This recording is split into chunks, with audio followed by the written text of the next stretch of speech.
2.2-3712D of the Code of Virginia, and certify that the only public business matters lawfully exempted from open meeting requirements were discussed, and only such public business matters as were identified in a motion by which the closed meeting was convened were heard, discussed, or considered. Okay, you heard the motion. Do we have a second? I'll second that. We have a motion on the floor and a second. At this time, we'll take a vote.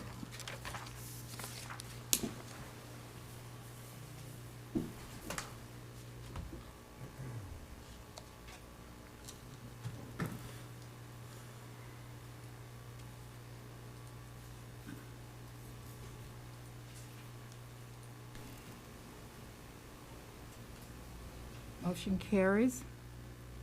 We have 4 to abstain. Someone didn't vote?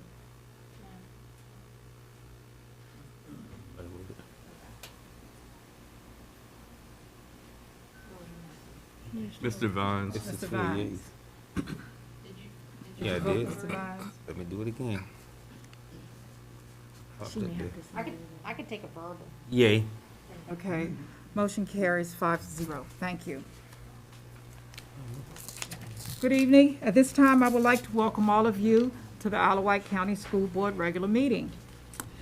Tonight, we have quite a few things on our agenda. We're in our budget season for next fiscal school year. And so tonight, we will have presentations introducing the public to the budget. Tonight is not the meeting that we will discuss anything about the budget. On the 15th, the school board will get together and have a discussion, and that's a workshop on the budget. And following that workshop, we will have a public hearing where the public can come out and address anything on the budget agenda that they would like. Thank you. At this time, we will have a Pledge of Allegiance and a moment of silence. We will be led by Mr. Cunningham. Thank you.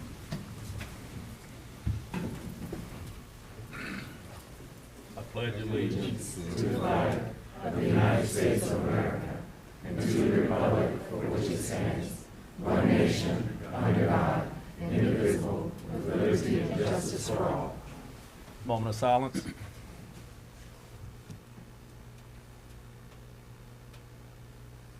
Thank you.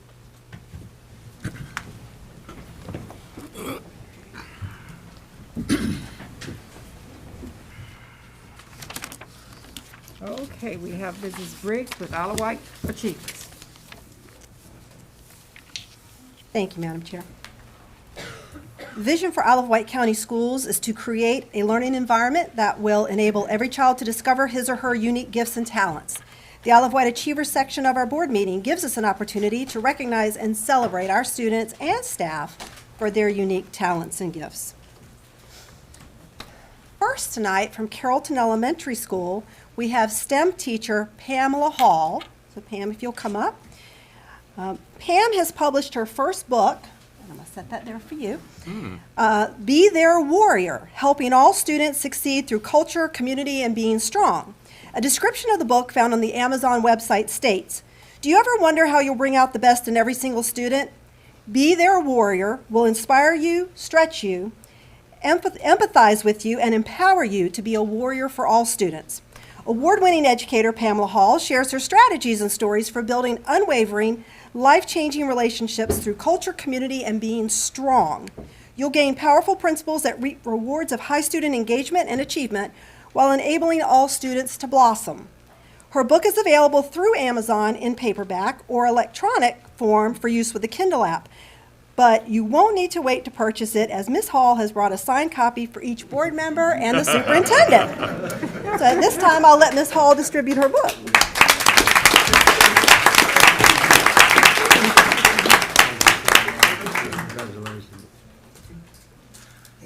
Thank you. Thank you, ma'am. Thank you and congratulations. Okay. Oh, this is really nice. Thank you very much. Congratulations. Did we get a T-shirt? Attack me if you like. And I think Ms. Hall just wants to make one or two remarks about this. I just want to say nothing great happens in a silo. So when you look at the acknowledgements in that book, you will notice our own district's Christy Bucks. Oh, okay. You will notice Haley Cooprider in the acknowledgements. You will notice Natalie Street Okay. in the acknowledgements and Michelle Pilo. And in fact, this graphic was created by Michelle Pilo. So nothing happens by ourselves, and I just wanted to acknowledge that anything that good happens to me is because I have great people that help. Well, congratulations. Thank you, Sam.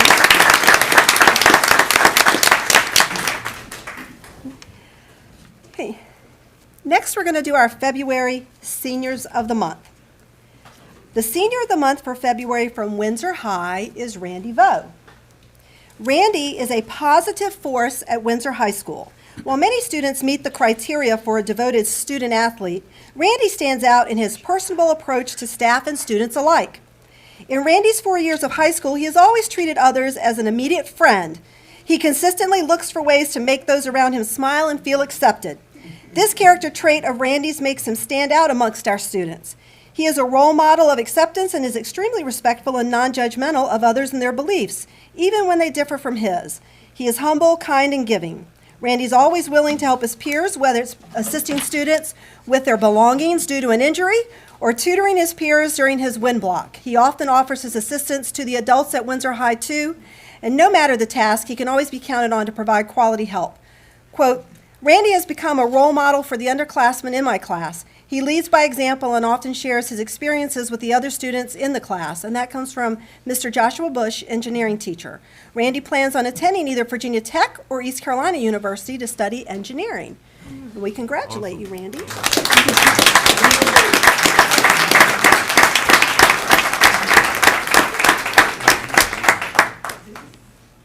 All right.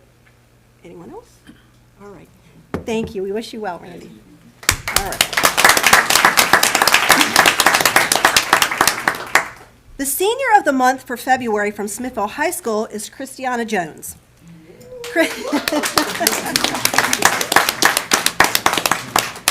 Christiana has reached great heights in the execution of her duties as a student director and the drum major of the Smithville High School Band that numbers 60 students. She has exceeded the expectations of her superiors, peers, and subordinates. Her sound judgment, experience, and technical proficiency have made her an invaluable asset to Smithville High School and the surrounding community organizations.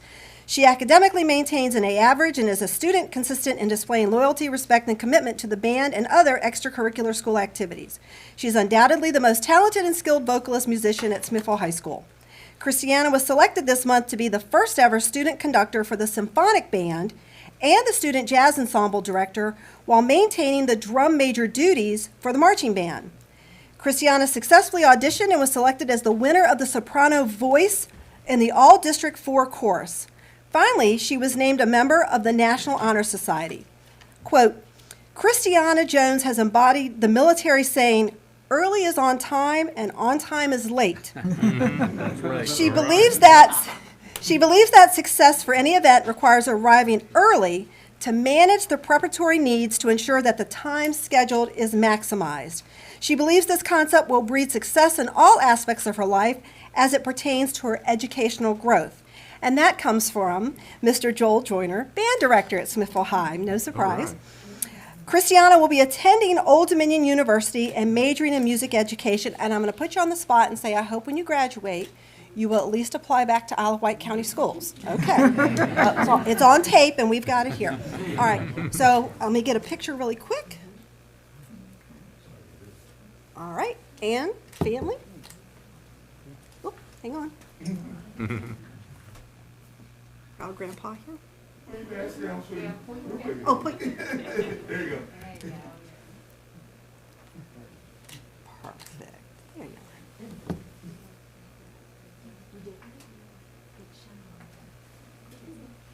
go. Yep. Thank you, Christiana.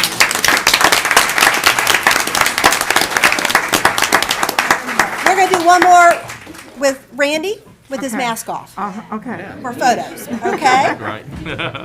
And you want the mask on? Yes. It's okay if you do. For a photo. It's up to 6 feet you. away. Yeah, For the you're good. photos, real quick.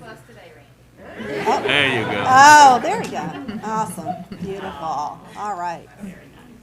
Okay, where's Mom? You wanna be Right right behind you. Thank you, Randy. All right. Next, we'll hear from SSC. Each month, SSC, the company that provides custodial services for the division, recognizes an outstanding employee as their Employee of the Month. At this time, I think we'll have Mr. Tyrone come up.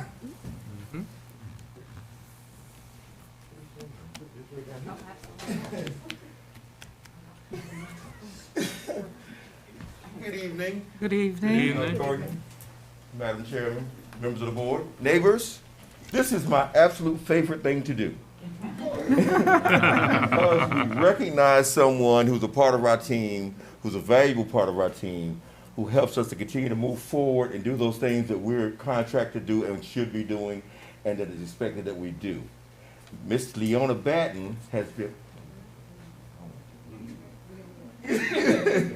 Leona Batten has been with us for a while. She has constantly improved herself as she's going through, to the point of she should be a supervisor. She doesn't know if she wants to be, but I will continue to harass her. But she does an outstanding job. She leads by example, and she can always be counted on if there's something extra that comes up that needs to be done. So we want to take this time to recognize Leona and thank her for her efforts.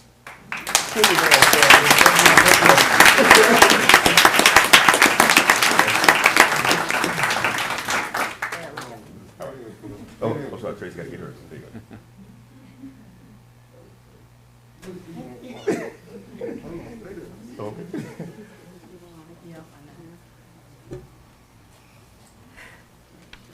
You know you were a professional. Okay, all right.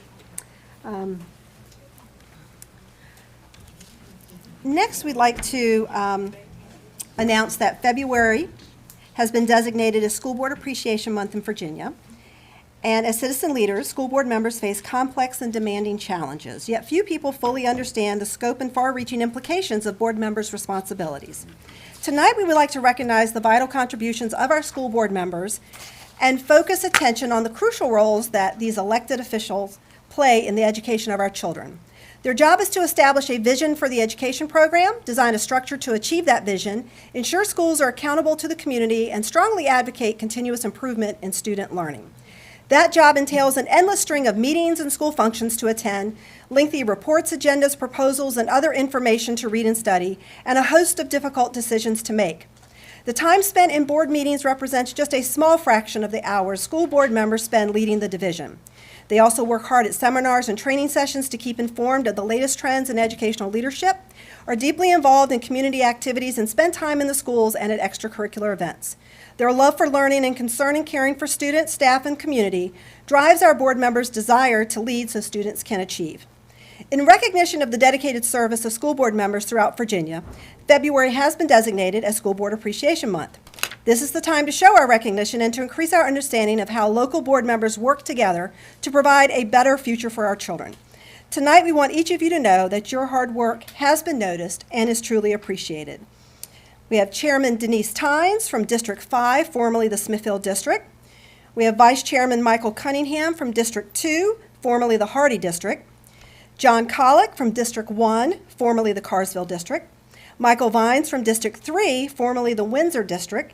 And Renee Dial from District 4, formerly the Newport District. And you each received a certificate from the Virginia School Boards Association, and we say a wholehearted thank you for your service.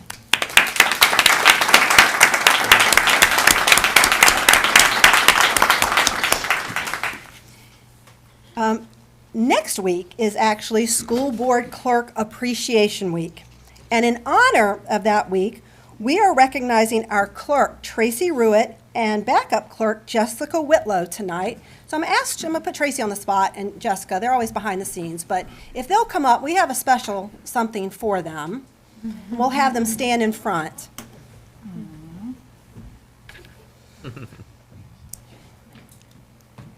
And if you've interacted at all with Jessica or Tracy, especially Tracy, I'm gonna go, and you'll know what that is, because that's, need it now. Board clerks are tasked with maintaining accurate records of school board meetings, a record of all receipts and disbursements, and a record of all official acts, but they are more than record keepers for the board. They make sure the board has the materials necessary for their meetings in a timely manner. They serve as a point of contact for parents, employees, and the community on behalf of the school board and the superintendent, and they work additional hours attending meetings. We would like to thank Tracy and Jessica for their dedication and service to the school board of Isle of Wight County. And if you'll face this way, I'm gonna get a photo of y'all. Yep, pop your mask off for the picture. So here we go. 1, 2, 3. Beautiful. Thank you. Thank you, ladies. And this is going to conclude our Isle of Wight Achievers for tonight. I want to thank all of the honorees and their family members who came out in support of them. Okay, No, thank you. I would like to also thank some people in the school district. I would like to thank the agriculture farm, Mr. Daniel Jenkins, and his staff. They presented us today with some of the soaps that they have made. They're natural soaps from the farm. We have Smithfield Middle School gave us the bag and the package. We also have Georgia Tala Middle School. We can't see that. Oh, yeah. Thank you, Eric. You hold that poster up, and they gave us a QR scanner. Once we scan this, they all, I think, they put a It's a message. video. It's a video and a message for the board members.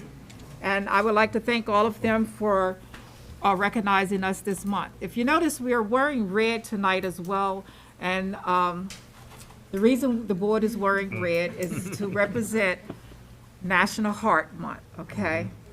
And I know a lot of you were probably thinking we were celebrating Valentine's Day, but it's for National Heart Month, okay? Thank you very much.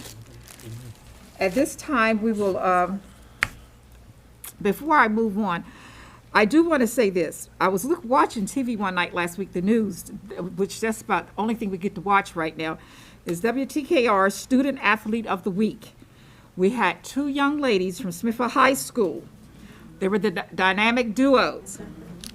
And I don't want to mess up their names, but if I do, please correct me, someone. Jayla Herp, okay, Jayla Herp. She's a 12th grader. She's number 5. And then we had Kayla Abraham. She's 12th grade as well, number 32. And I would like to applaud these young ladies for their hard work.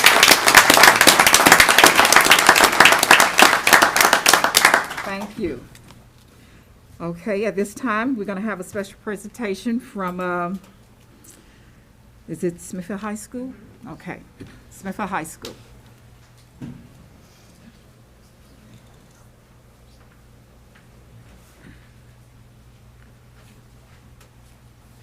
Good evening. Oh, okay, she has, I thought she had a child with her.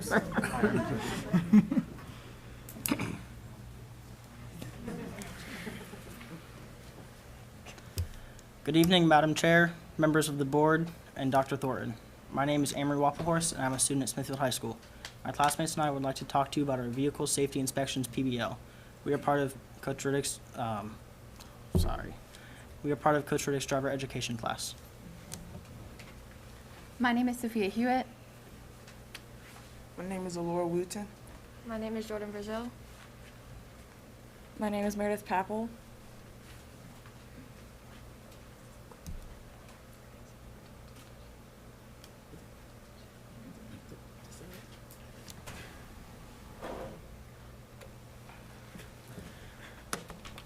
Our driving question was, how does proper vehicle maintenance extend the life of the vehicle and prevent potential accidents?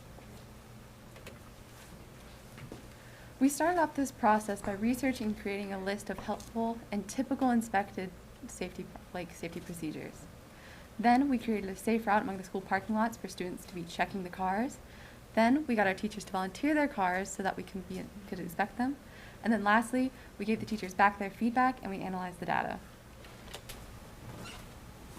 We got the opportunity to spend time out of the classroom with our classmates, getting to collaborate and work as a team to inspect all the vehicles that were in the inspection. We checked things such as tire pressure, tire tread, and the windshield clarity. Before I was taking this class, I was unaware how to check any of these. I was unaware how to check my tire tread, so I would like to show a demonstration. Oh, my bad. This is my favorite part right here. So you take a penny, you flip it upside down, and you put it in the groove. If you can see Abraham Lincoln's head, then you need new tires. Good, Thank you good, for telling We Yep. also sent out a checklist to all of the members that participated in the inspection to let them know what their safety violations are. All right. One of our fellow students, Philip, said this project helped me learn just how important yet easy it is to maintain your vehicle. Our fellow classmate Hannah said, "I learned that having your vehicle inspected for safety is very important and helps ensure you keep yourself and other motorists safe on the road." I learned the importance of safety while driving and that even something small can become very dangerous. My classmate Kaden said, "I learned how easy it is to check things like tire tread. If you're worried about the simple safety check taking too much time out of your day, don't be." So out of the 23 cars that we were able to inspect, tire pressure was the most missed and mirrors and windshields were the least missed. The reason being is that you're constantly looking out of your windshield and adjusting your mirrors, but you're not always checking the pressure in your tire, especially when it's cold outside. Overall, none of the cars that we inspected were 100% safe. We decided to create these pamphlets to give out to staff as well as students when purchasing their parking passes.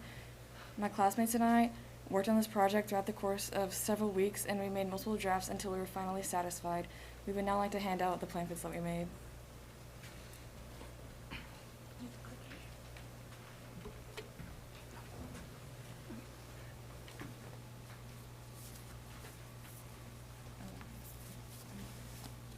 We started off our expo night with going outside and checking one of the county cars, which actually ended up passing with flying colors. And then we spent the rest of our night back inside the building talking with parents and adults and teachers and telling them what we did and using one of our example tires to show off how we check tire tread and tire pressure using one of our tire pressure gauges. Based on our presentation, does anyone have any questions? I have one question. You all did the brochure yourselves? Yes, Oh, ma'am. This We is did. excellent. Excellent. Yeah. Yes, and the vehicles that you all, were they just random vehicles in the they parking were- area? They Or were you just did the faculty? volunteered us to go and look at their cars. Pardon me? Teachers Teachers? and staff let us inspect their cars. Okay, all right. Thank you. You did excellent job. I didn't know, I knew you could use the penny and put it in the treads, but I was thinking, I didn't know it was the head. I just thought you put the penny in there. I didn't know that it has to look like Pam Lincoln's head, but next time I know, okay? Or you know. Thank you very much. You should go through the class. Yeah, that's true too. But thank you very much. And, you know, I appreciate you all coming to tell us those things tonight because we learned from you all. And I tell people all the time, it doesn't matter how old you are, you can learn from someone, okay? Thank you very much. Thank you.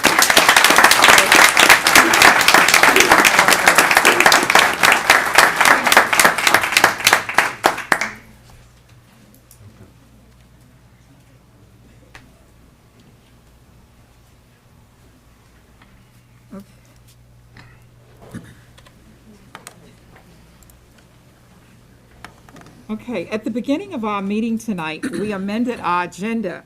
So on your agendas, you probably do not have item number 11.2. 11.2 is when we amended the agenda to discuss and possibly pass the mask mandate.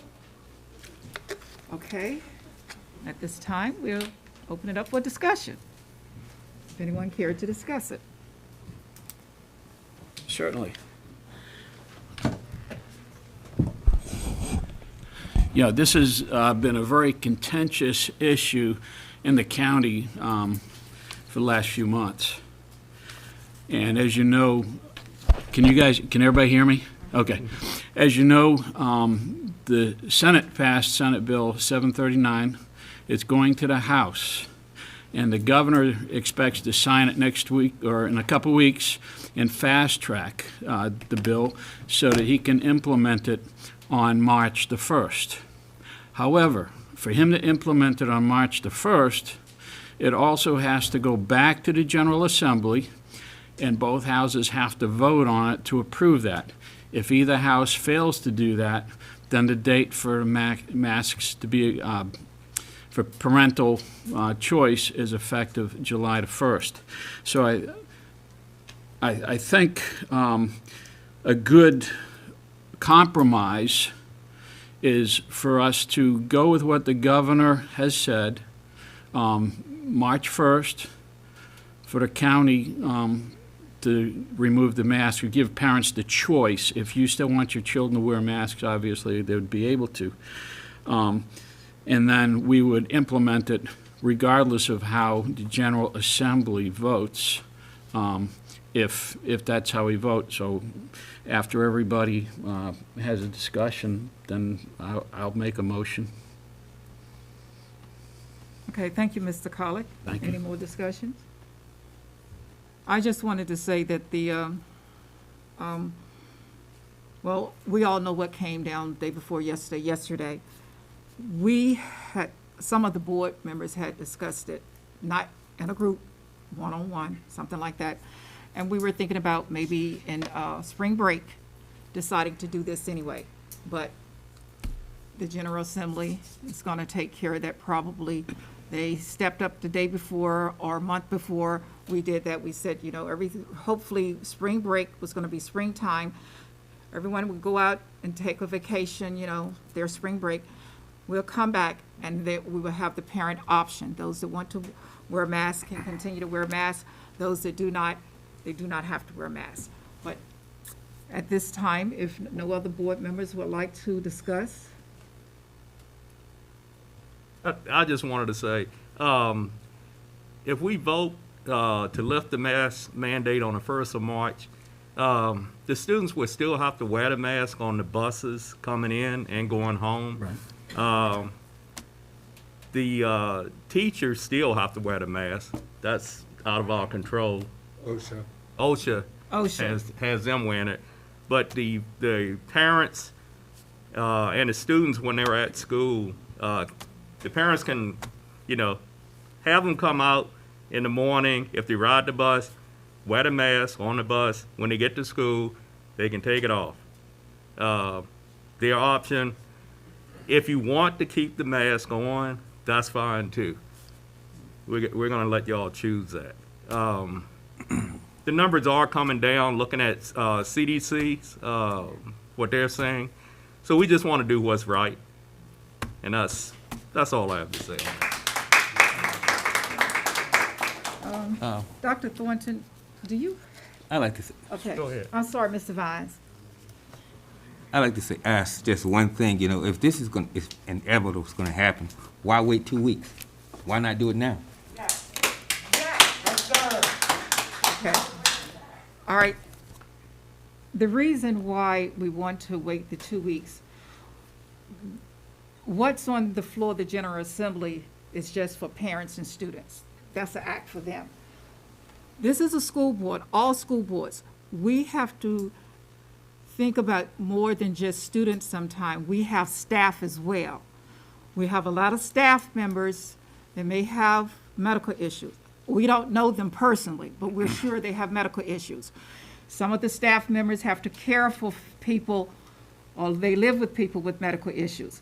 The 2 weeks will give them an opportunity to, if they have to make some, arrangements or change some conditions at home or whatever, that will give them an opportunity to do that too. Give everybody an opportunity to think about which direction they want to go in, okay? So the 2 weeks is there. That's it. I don't mean to sound controversial, but you just said a few minutes ago that the school board was deciding to lift the mask anyway at spring break. I mean, did y'all not just hear that? 2 weeks. I just believe our kids have just gone through so much with these masks. We've gone back and forth. It's just been so much controversy. And I think now, if this is inevitable and it's going to happen March 1, what's the difference in 2 weeks? That's my question. Amen. Okay. I'll make a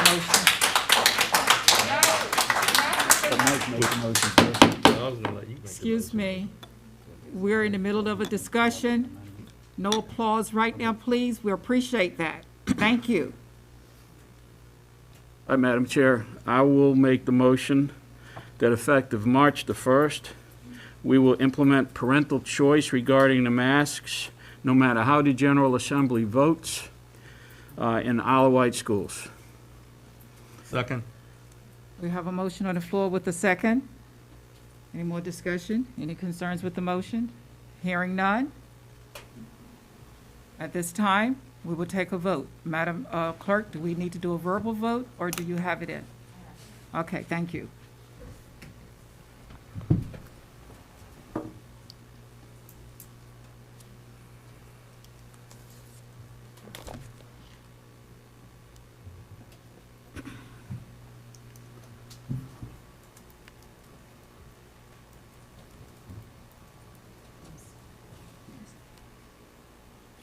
Okay.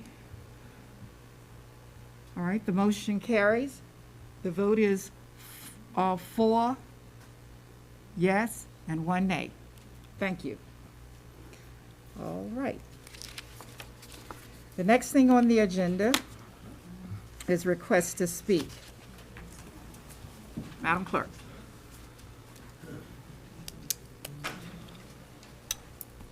In accordance to policy BDDH-E, presentations of information on any subject will be concluded at the direction of the board.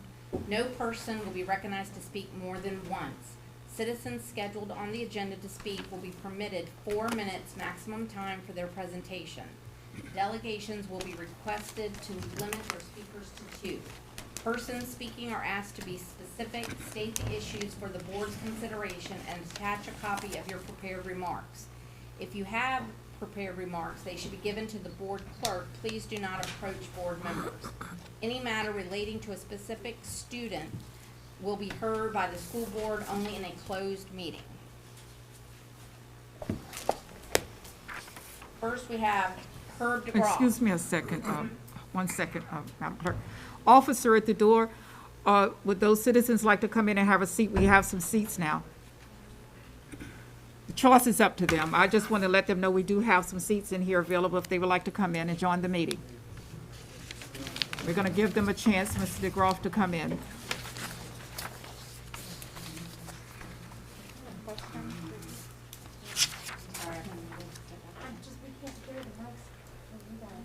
Well, that's why I'm giving you all an opportunity to come in, okay, ma'am? Thank you. If that's it, we're ready, Mr. DeGraw. Madam Chair and board members, Herb DeGroff, and I found out from the registrar today I'm still in the Hardy District until the court rules. So Mr. Colick will be mine eventually. The superintendent's 3 greatest responsibilities, since I'm talking about his mid-year evaluation and some other agenda items, are the strategic plan, supervising principals, and ensuring that all instruction being taught is with a aligned curriculum along with the Virginia Standards of Learning. Dr. Thornton's mid-year evaluation should typically say he isn't doing any of these. These are spelled out in the IWCS policy CBA and abiding by his contract provision and VAC 22.1-70. Obviously, Dr. Thornton doesn't care about these because he's run the IWCS school boards to this point in time. You allow this to continue and not hold him accountable for his actions or lack thereof. IWCS doesn't have a current strategic plan since the previous one ran out in December of 2021. And according to Mr. Lombardo, it won't likely have a new draft until about May of this year.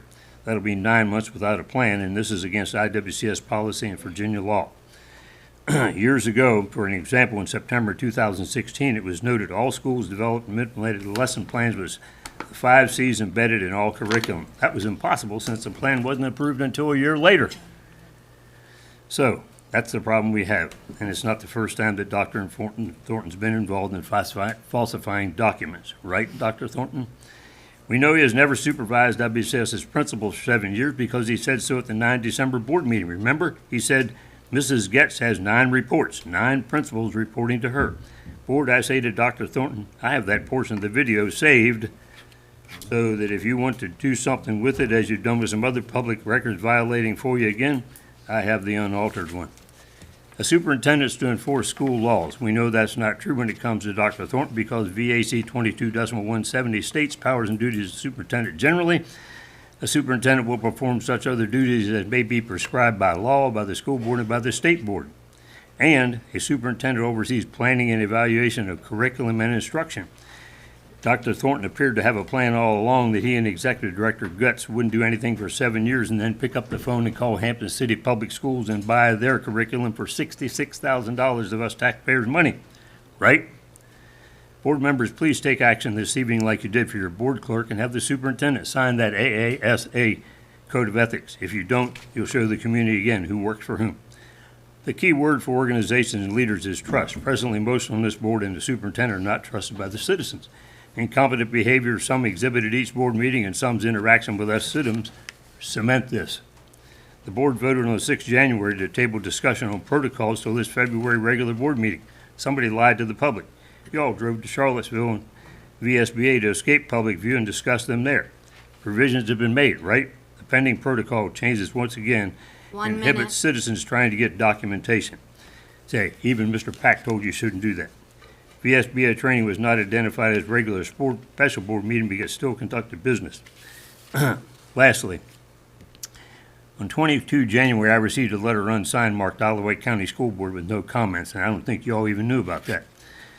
Were you covering Executive Director's failures, Madam Chair, on her failures at job performance? The reason I say this, you approved Guess's promotion as Executive Director of Schools, supervising her relative, then the principal of Carrollton Elementary, in violation of IWCS policy and the law. During the 12 August 22 board meeting, Getz made a presentation informing the board that IWCS had and was buying HCPS's aligned curriculum. She said, quote, we have an alignment issue and some of our standards are not aligned as they need to be, and this will help fix that. Ms. Tynes, you said my January comments were hearsay. Then said, back then, Susan, thank you very much. I was very familiar with Hampton's program. I have friends that work there. Time. In any case, I'll give this to the clerk. I'm giving this thumb It said drive. not to approach the board. That's a thumb drive for you to do an investigation by. Sir, you can't get And that. I've got one for the Smithfield Times. Officer, Sir, can you give that to the clerk, sir? No, you need that so you can conduct an investigation. And I'm giving one to the officer, Smithfield will you Times remove tomorrow. Mr. DeGroff, please? Thank you. Do your job. Next is Heidi Schwartz.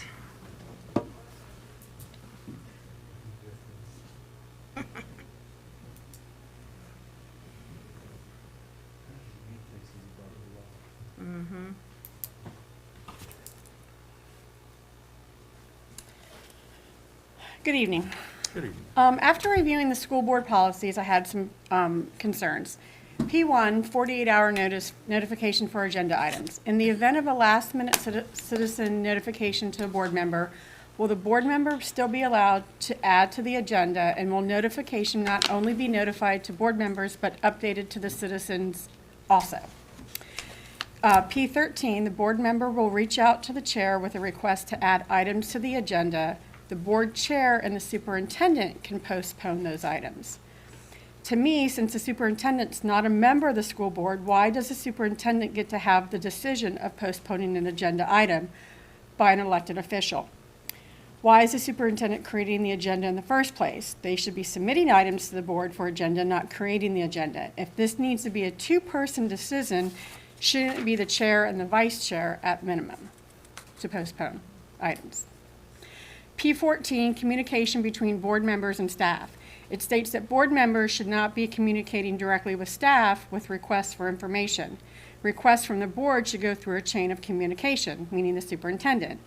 Just to be clear, is there still other avenues in the event of a conflict of interest if someone were to be involved with the superintendent or their designee?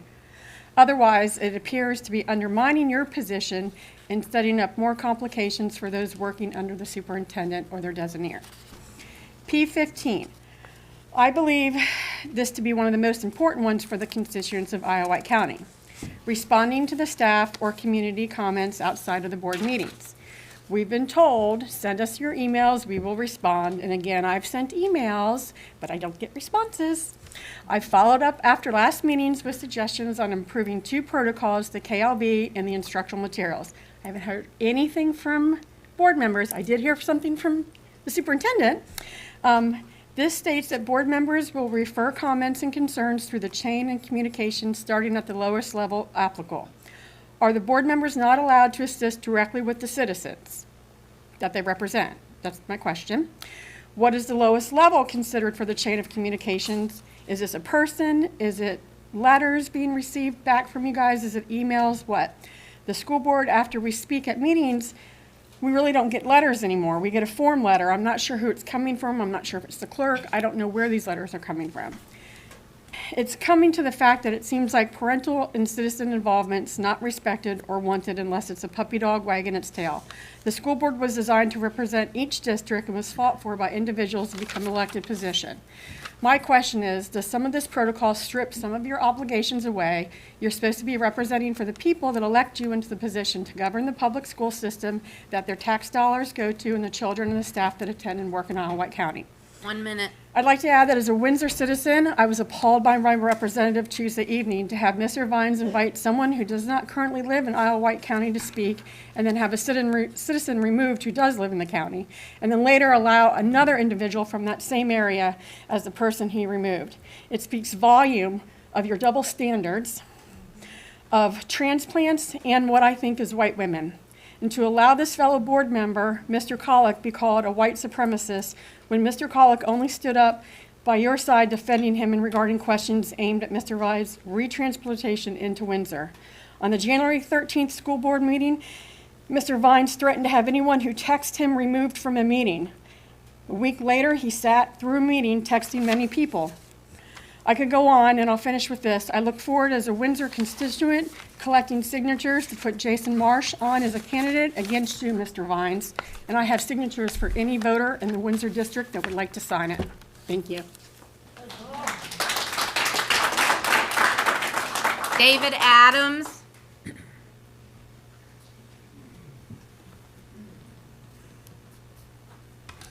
Good evening, board members, Dr. Thornton, and my fellow citizens. My name is David Adams, and I live in the Windsor district.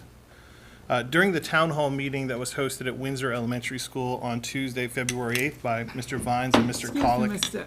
Adams. Yes, In this portion of the comments, yes. it's only things that's on the agenda. If you're going to discuss the town hall, then you need to do that at the next comment section, okay? Yes, Ms. Chairwoman, I understand. This is, this will lead into a budget. I'm just kind of setting the stage for a comment that was made about the budget. Well, you hold that comment for the next comment section, okay? You need to go directly into you should be discussing budget if that's what you're going to discuss right now, okay, sir? Yes, ma'am. Okay, thank you. The reason I was setting the stage was because Mr. Edmonds was a fellow citizen at that meeting who suggested to the 2 board members present that they work with the superintendent's office to identify potential gaps in funding based on things like transportation, Okay. All right. masking, Okay. social distancing. All right, thank you, sir. Yes, ma'am. We just need the central administration office to make a policy on what it looks like post-pandemic so that we can, educatedly make a budget moving into FY23, because if we don't know what the policies are going to be, then it's really hard to budget those items out. Specifically homebound, my son had homebound instruction when he was sick. There's no budget item for that. And then I also noticed that that in FY22, the United States Department of Agriculture paid for all the meals for all the students in Isle of Wight County. Is that going to continue in FY23? We don't know. So that's revenue that we're going to have to make up somehow. So these are my concerns about the budget. I had a list of things because I thought this was the public comment on the budget. I understand now that it's a later time, so I will reserve my line items for then. Thank you. We are going to discuss budget tonight, but we're going to have a special public hearing where you can come. And if you have more items at that time, we're going to have it, I don't know where it's going to be. 24th here. It's going to be here on the 24th. Okay. And then you can come that night and, voice your opinion then. Anything you want us to add, that's the time that the citizens come in and we can adjust the budget. Okay, the Okay. February 15th working session, is that open to the public? All of our sessions are open to And the that's here at public 9 a.m. unless it's a closed session, Okay. sir. Very The good. only thing, the work session is just going to be the board members and staff talking. It's pretty much, if the public come in, they just be hearing us talking, okay? Your night will be the 24th. Oh, I don't, You get to speak and be in control on the 24th, okay? I don't mind listening to talk, and I do that all day. Okay, all Thank you. right. Thank you for coming out, sir. That's it? So, on agenda items. Okay. So All right. Yeah, that was all for the agenda items. Well, thank you all for coming out tonight to speak. Next on the agenda, we have committee reports. And I'll pretty much start since I have some things to. On February the 2nd, we went, I'll start. January 24th, 25th, the board members were in Richmond. Myself, I was here in home. I did the virtual. The other board members actually traveled to Richmond, and it was the Virginia School Board Association Capital Conference. On February the 2nd, we went to Charlottesville, the board, for training. We have 4 new board members, and I don't know if that has ever happened in the history of Wight County before, where we have 4 new board members come on at the same time, because we normally have staggered elections. And with that many board members coming on board, we felt like we needed to do special training with the board, and that's what we did. And it was very beneficial. On February the 7th, I and Mr. Cunningham did a field trip with the superintendent, and we got to visit the Isle of Wight County CTE programs, Windsor High School, Smithfield High School, and the agriculture farm located behind Windsor Elementary School. And if you are, especially the parents, if you're a parent, I would recommend that you get with the building administrators and have them to take you on a tour of those programs. If you're a citizen, do the same. Just call to the school, or you can email the building administrator, and they will set up a date where you can come in and actually tour the programs. Because the young people in our school district, and I'm going to brag on them, they are doing some remarkable things that we don't know about. And we need to go in there and see what they're doing. The reason why we had not been into the CTE program is because of the pandemic. Of course, we wanted everybody to stay safe. Yes, school board members were considered people that did not have to be in the building, okay, during instructional time. So this was a time where the superintendent felt like, okay, we're ready now. It's time. We're going to take you into the building. We have all of the new members, and they needed to go as well. Today he took the other 3 members on the same tour that Mr. Cunningham and I went on Monday. Let me see. What else do we have here? Madam Chair. Thank you. Can I say something real Yes, quick about the CTE tours? Okay. So we don't disrupt the instruction. Is there a way that that the schools could have like an open house? Because if we get, and I want the citizens to actually see what's going on with the CTE program, but I would prefer that, that they get 2 people come in on a Monday, 3 people come in on a Tuesday, spaced out like that. But if the superintendent can speak to how we can work that, that's where as a group, you could go in. So we could probably put on what we call an expo, and just for the CTE programs, and see if some students want to volunteer to share what they do Great. during the day, and with the instructors. I think that would be great. That would be great. Okay, definitely. Yeah, thank you. thank you. I would like to thank some people that, on that tour. We were like, first, we thanked him earlier, that was Mr. Daniel Juckins over at the agriculture farm. We would like to thank Mr. Juckins and his staff, and they gave us a little goodie bag while we were there. And then we got to Smithfield High School, and we would like to thank Mr. Horn and his staff, that's Mr. Scott Horn of the Culinary Arts Department. They provided lunch for us, his students. They prepared the lunch, a little box lunch, and they also baked little cookies on the side and prepared it for us. And we would like to thank them as well. Yesterday, I attended the strategic plan workshop, academic, it was the academic section of it, experience, and Mrs. Shantae Denson, which is the principal of Hardy Elementary School, she was a group leader, and Mrs. Denson did a wonderful job leading the group of educators and parents and community people as well. We were at Westside Elementary from 9 o'clock until 11 o'clock, and she started exactly 9 o'clock, and she ended at exactly 11 o'clock. And we got everything done. We pretty much got, I guess, we got a goal. We got a goal. The goal, that was our task. So they're gonna pull it all together and see what happens. And the next date we meet with Mrs. Denson will be, I think it's March 9th or something like that. And that's all I have. Anybody else want to share their things that they've done during the month? You hit on everything. Well, I'm the CTE representative, and I went on that tour today, and it was just phenomenal. I've been familiar with vocational technical training in the past, and this puts everything I've ever seen to shame. And it really is something that if you are a taxpayer in this county, you really need to get out and see what these young men and women are doing. I've got a meeting tomorrow morning with the new Secretary of Education and to discuss lab schools.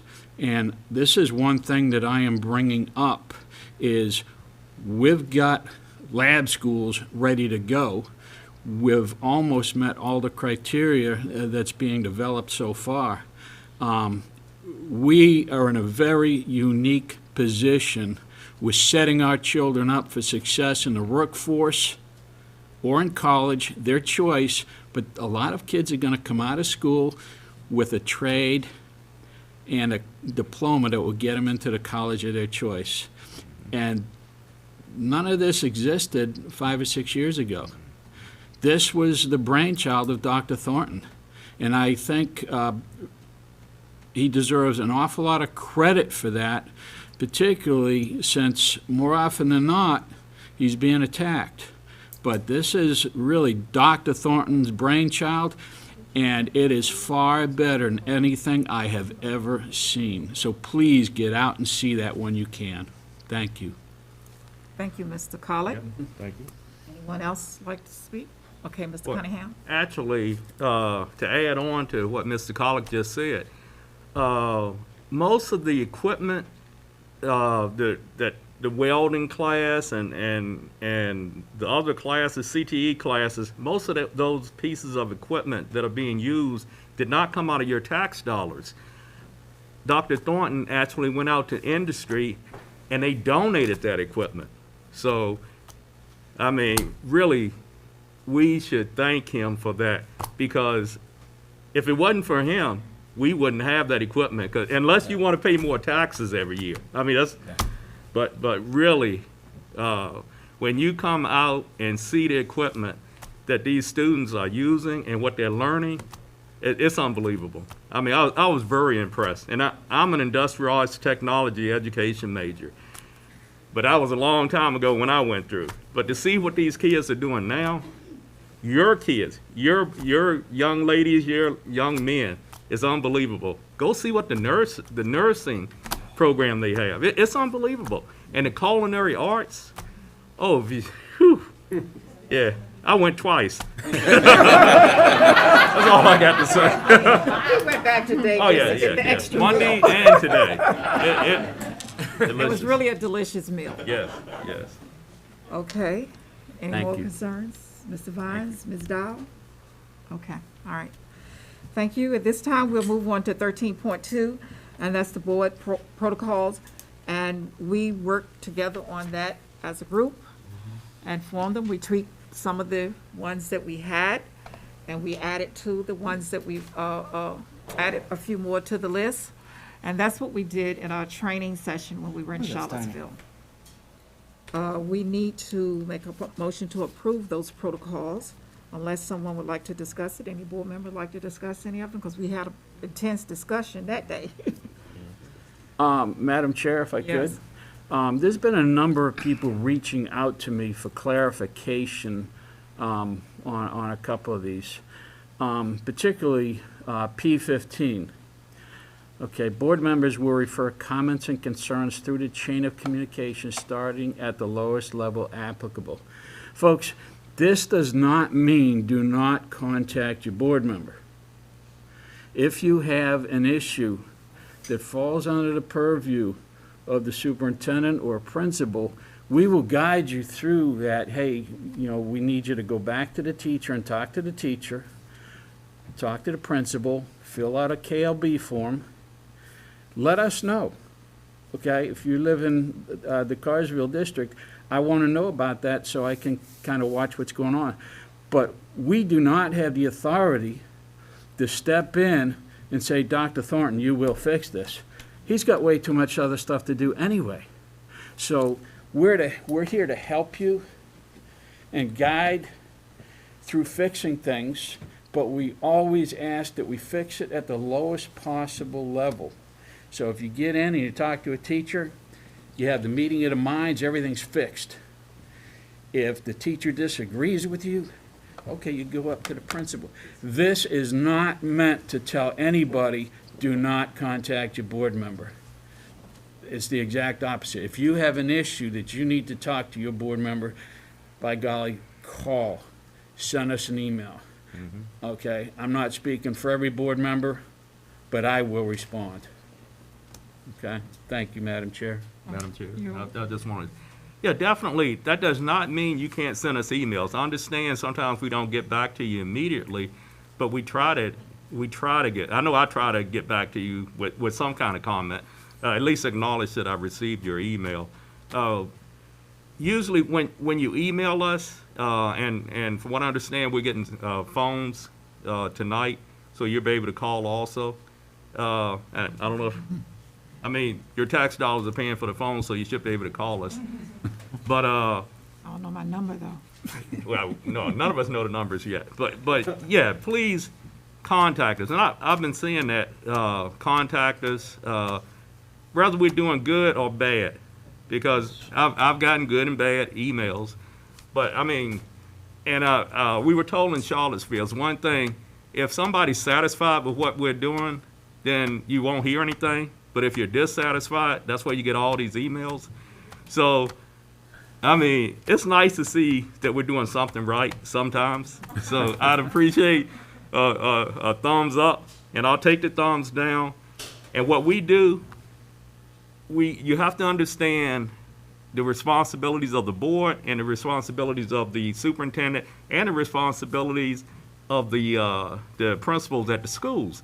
So we're learning. We are learning.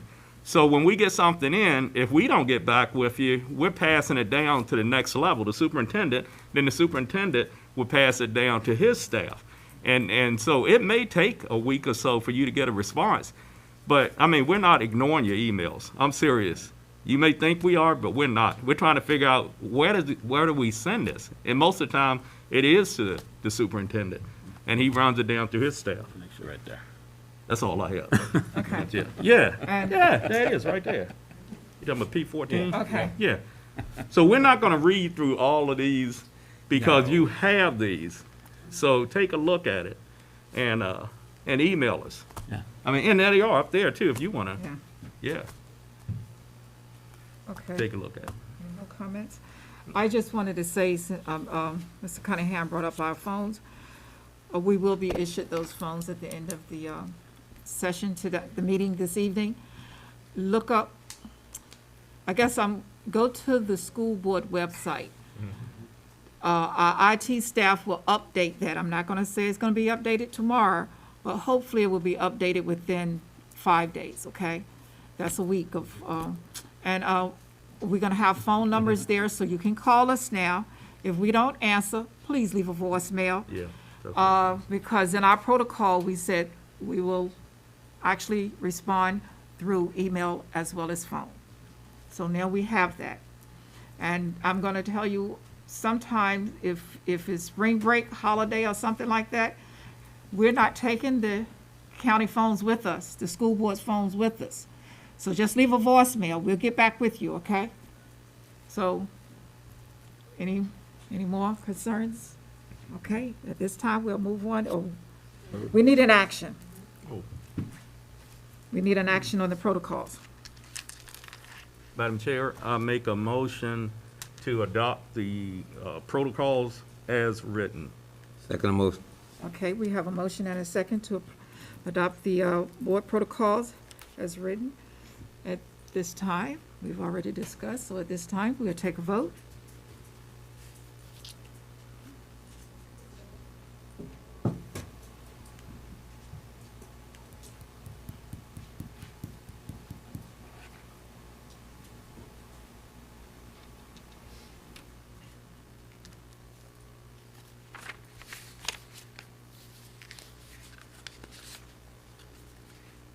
Okay, motion passes with a 5-0 in favor. Thank you.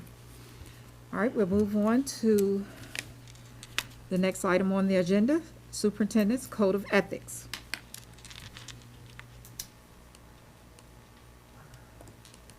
Any discussion? Madam Chair, I make a motion that we adopt the Superintendent Code of Ethics from the AASA as written. Second. We have a motion and a second on the floor. Any discussion about the motion? Hearing none, at this time, we will take a vote. This will have to be a verbal. So Okay. Mr. Vines, Yay. Ms. Dial. Yay. Ms. Tynes. Yay. Mr. Cunningham. Yay. Mr. Collins. Yay. Okay, motion passes with 5-0 vote. Thank you very much. All right. The next item is 13-4, School Board Compensation. At a previous meeting, one of the board members brought up, and we supported it, although sometimes just because we don't answer or we are not verbal at the time, sometimes people think we're not in support of things. But it has been years, I don't know how far back, that Wight County School Board has had a raise. I know my first time on the board, of course, there was no raises, and I was out for about 4 years, and I'm back now. So that's been at least 8 years, and I think with the research that we got, it's been at least over about, 10 or 12 years? 2015.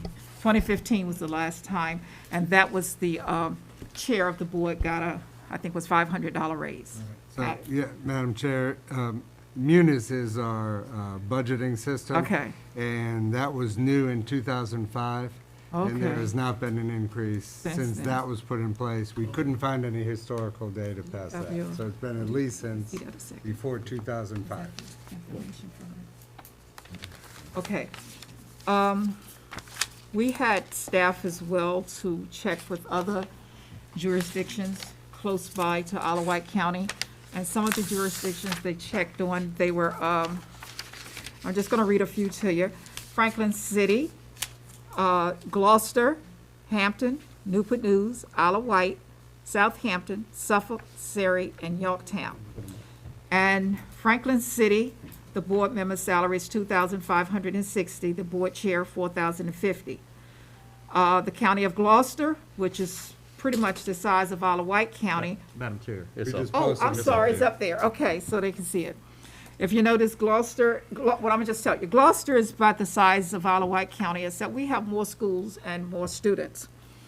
And you see what they're getting. Of course, Hampton is a city. We're not trying to compete with the city, so we'll skip a Newport News in Hampton. Isle of Wight, you see at this time, board members 5,000, board chair 6. Southampton 5, Board Chair 5-3.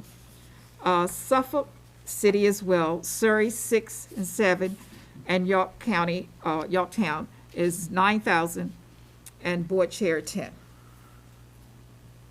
So with that information that the staff, and thank them, I would like to thank the staff for getting this information for us, because we don't like to just go out and do things without doing a comparison with what the other localities are doing close by and with the same size students that we have. Of course, I said Hampton, Newport News, and Suffolk, we're not going to compare them with us, but we added them to the list because they are next door. Any discussions?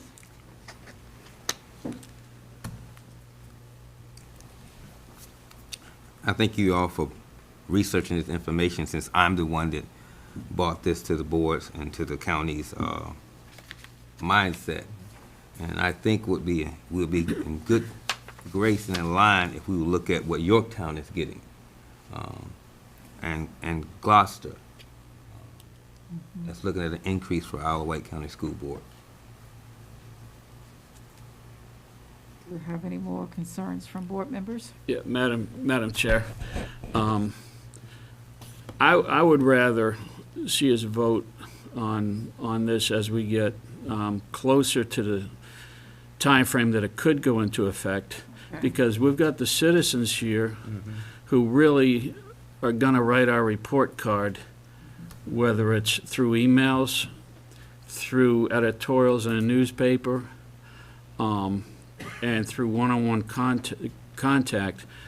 I'm uncomfortable voting for a raise right now, and particularly because it can't go into effect until, and please, Pat, correct me if I'm wrong, until after the next regular election of 2 or more board members. And if that's the fact, the earliest it can go into effect is after the 2023 election. Will be Am I right? January 2023.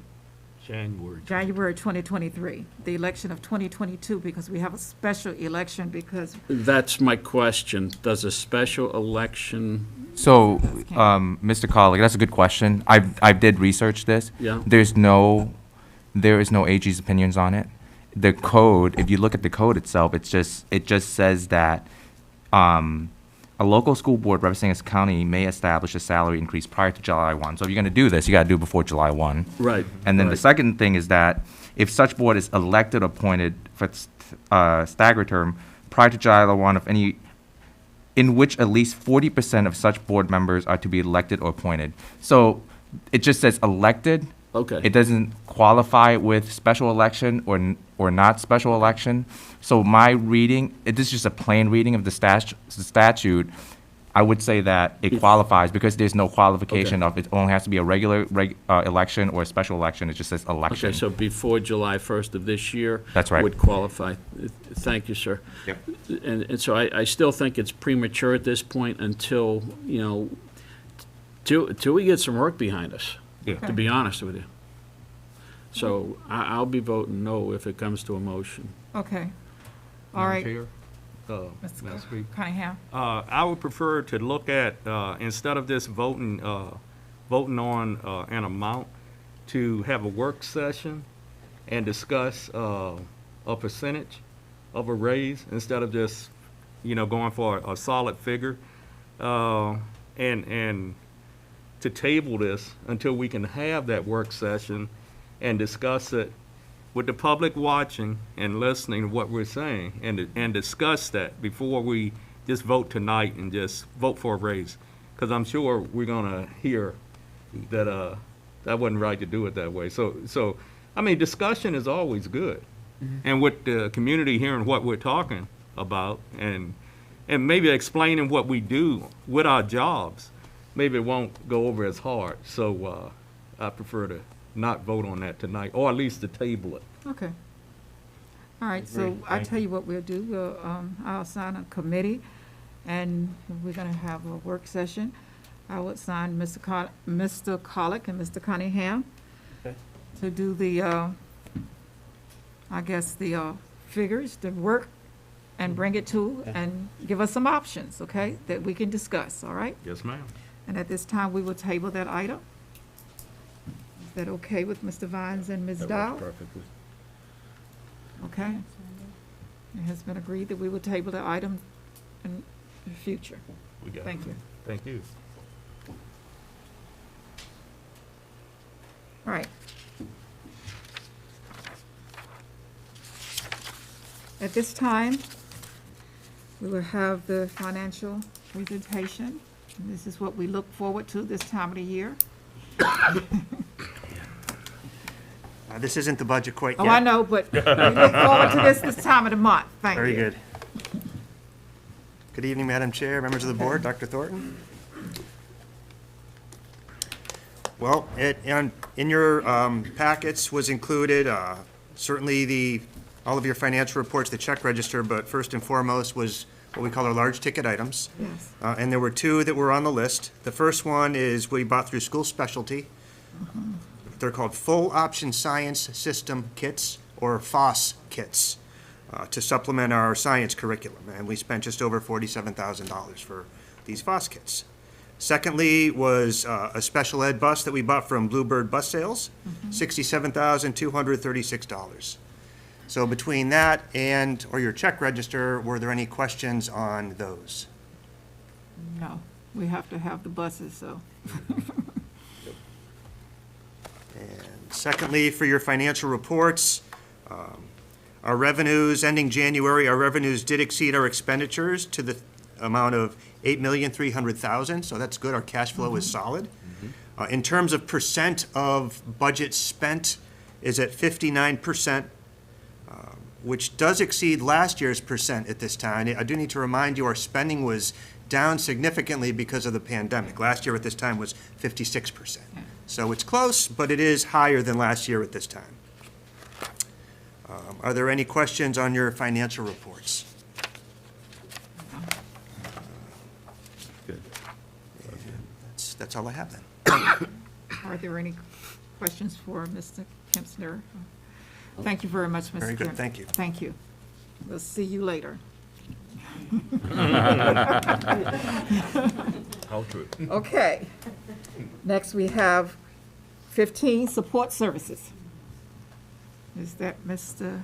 Christensen? Is he here with us tonight? Yeah, he's Mr. here. Christensen? Yeah, Okay. Is it transportation?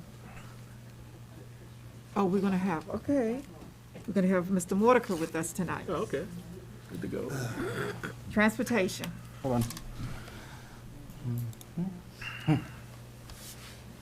Mr. Mordecai, how are you today? Well, how are you, Ms. Tompkins? Good evening, members of the board. I'm Jeff Mordecai. I'm currently interim transportation director. Tonight, I'm going to give an overview of the transportation update for February. As you can see on there, it describes the open positions that we have in transportation that we're working with HR attempting to fill to get that support in there, to get our students safely to school. Continuing to hold the transportation meetings with our bus drivers to have that open, ongoing dialogue to hear their voices. Extremely important. The information, the feedback that we've received, they do feel that. They hear that, they feel that, they feel, they're really stressing that they are seeing action in regards to steps in regards to that value. In regards How to that value. often are you? Every planning to month. ha- So- oh, that's a yes, good thing. ma'am. Because So- I do know, I don't know if it was the last one you had, but I do know you had one about a month or so ago. I think Dr. Thornton was there, and he spoke as well. I understand it was very productive, and I heard it from some of the drivers, as just passing through the supermarket and all, and they said, oh, it was really nice, we really, that it was very productive. As a matter of fact, from several of them, they told me it was the most productive one they've ever had since they've been drivers, and I think a couple of them have been over 10-year drivers. Yes, ma'am. And it's good to hear that That's a feedback. positive. Positive. And we want to hear that feedback, good or bad. Right. And like I've already heard tonight, good is here, good to hear, like Good. once in Good a is while. good. It's good. That's right. But even if it's not, we Right. want That's that true. feedback either way. So yeah, we do hold the north end and south end. We hold meetings every month, beginning of the month, But what I'm trying to tell drivers too is, if you got a concern, we're going to continue to hold monthly meetings. Don't wait a month. Okay. You're going to see me out and about. You're going to see me all over. You know where I'm at. Please come see me. Do not wait a month. We're going to continue to hold that, but I do not want you to feel like you need to wait a month to come see me. Okay. You know, we're a team. We're one team. We're in this together. Yep. Let's come see me. Let's come see. Reach out, please. Do not feel like you need to hold that concern. So Thank that's you. the message. Thank you. Yes, ma'am.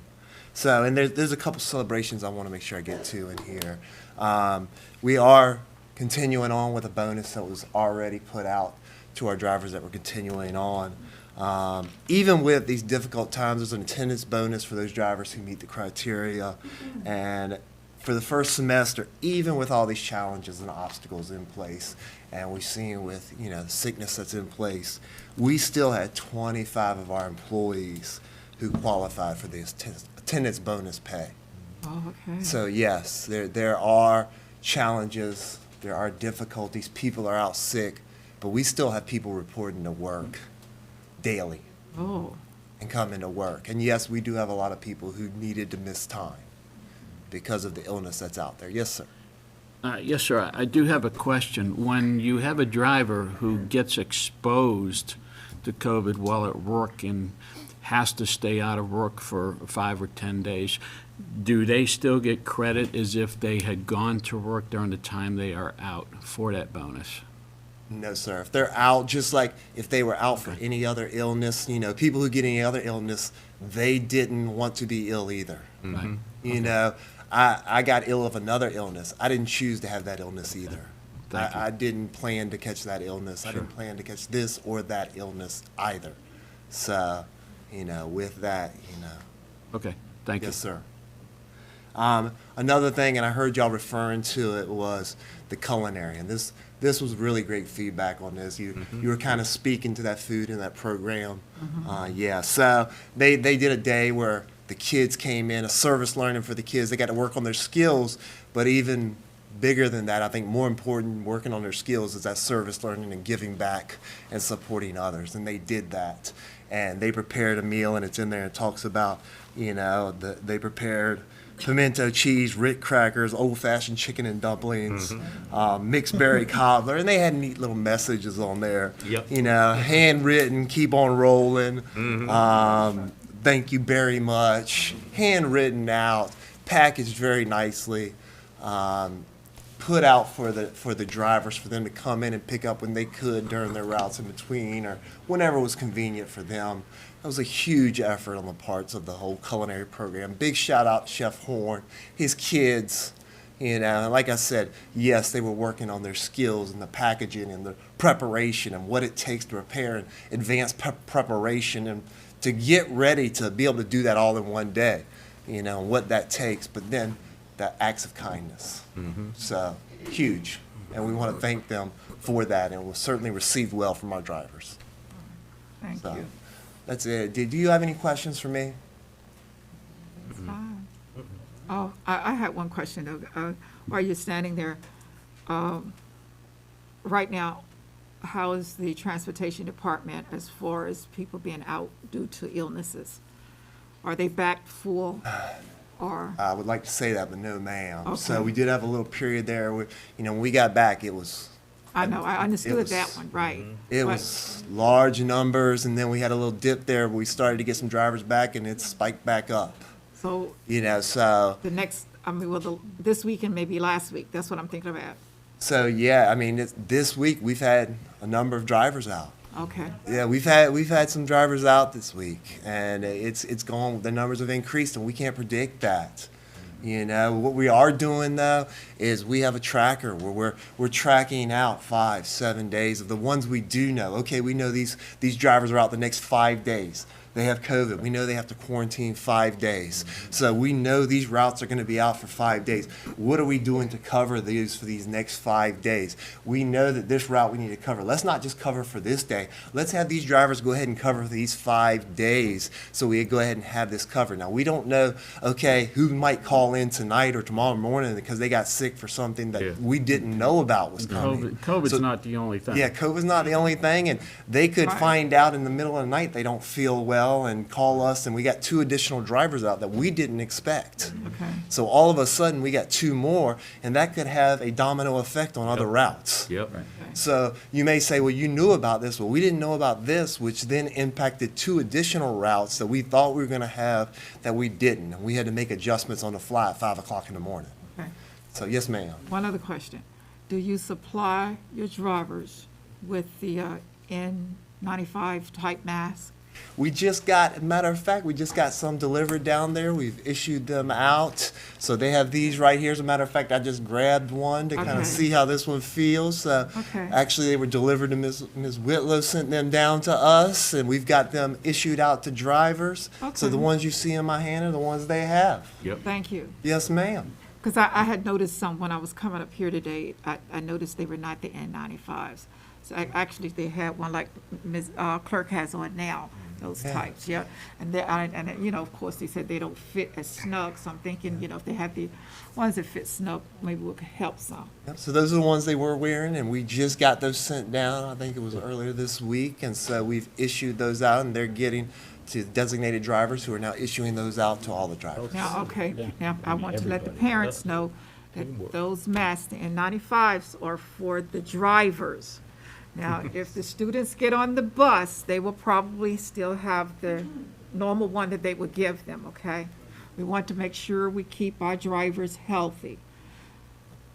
I don't want the parents to say, well, they're just supposed to be getting an N95 when they get on the bus. And No, no. that's just for the drivers, okay? Thank you. Yeah, no. we- Since we discussed it tonight. Yes, I just ma'am. want to make sure.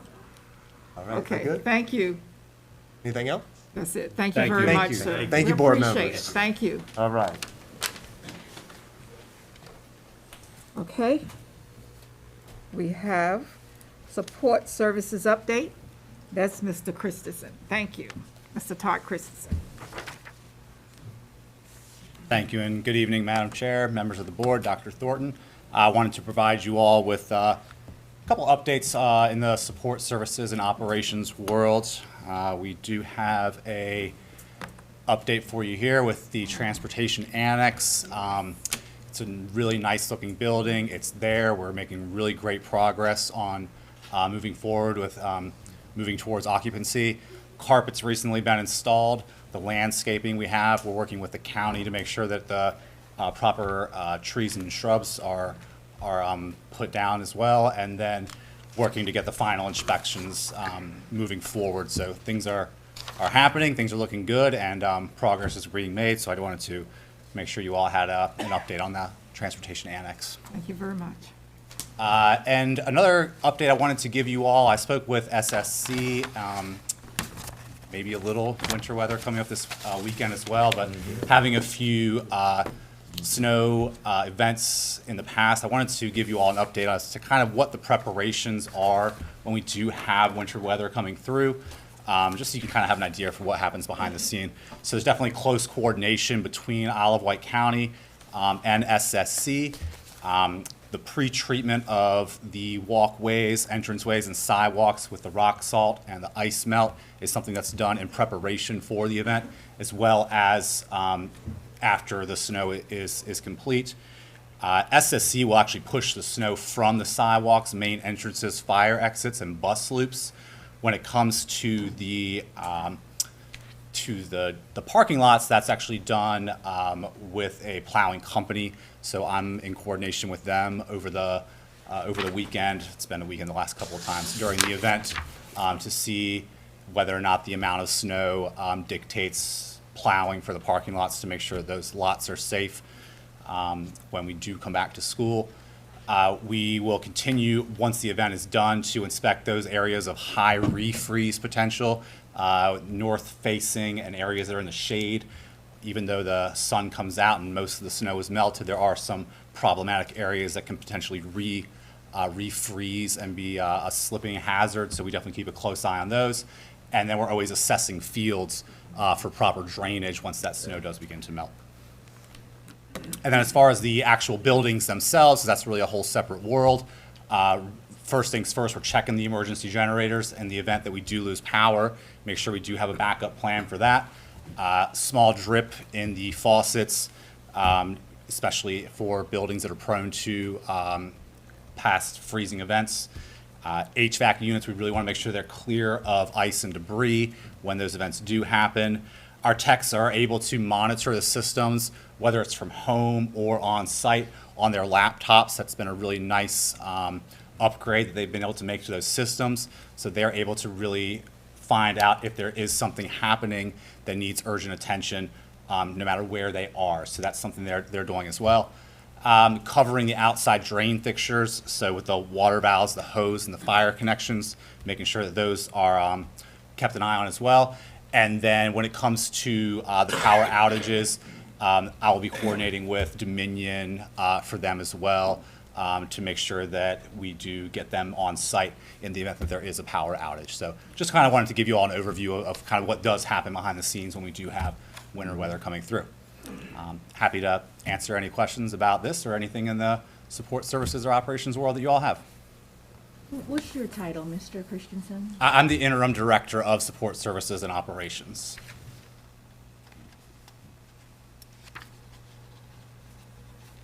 Any other questions? Mr. Christensen? Okay, Thank you all very much. sir. Okay, now we will have 15.3, update. Dr. Coleman, update on Hardy Elementary School.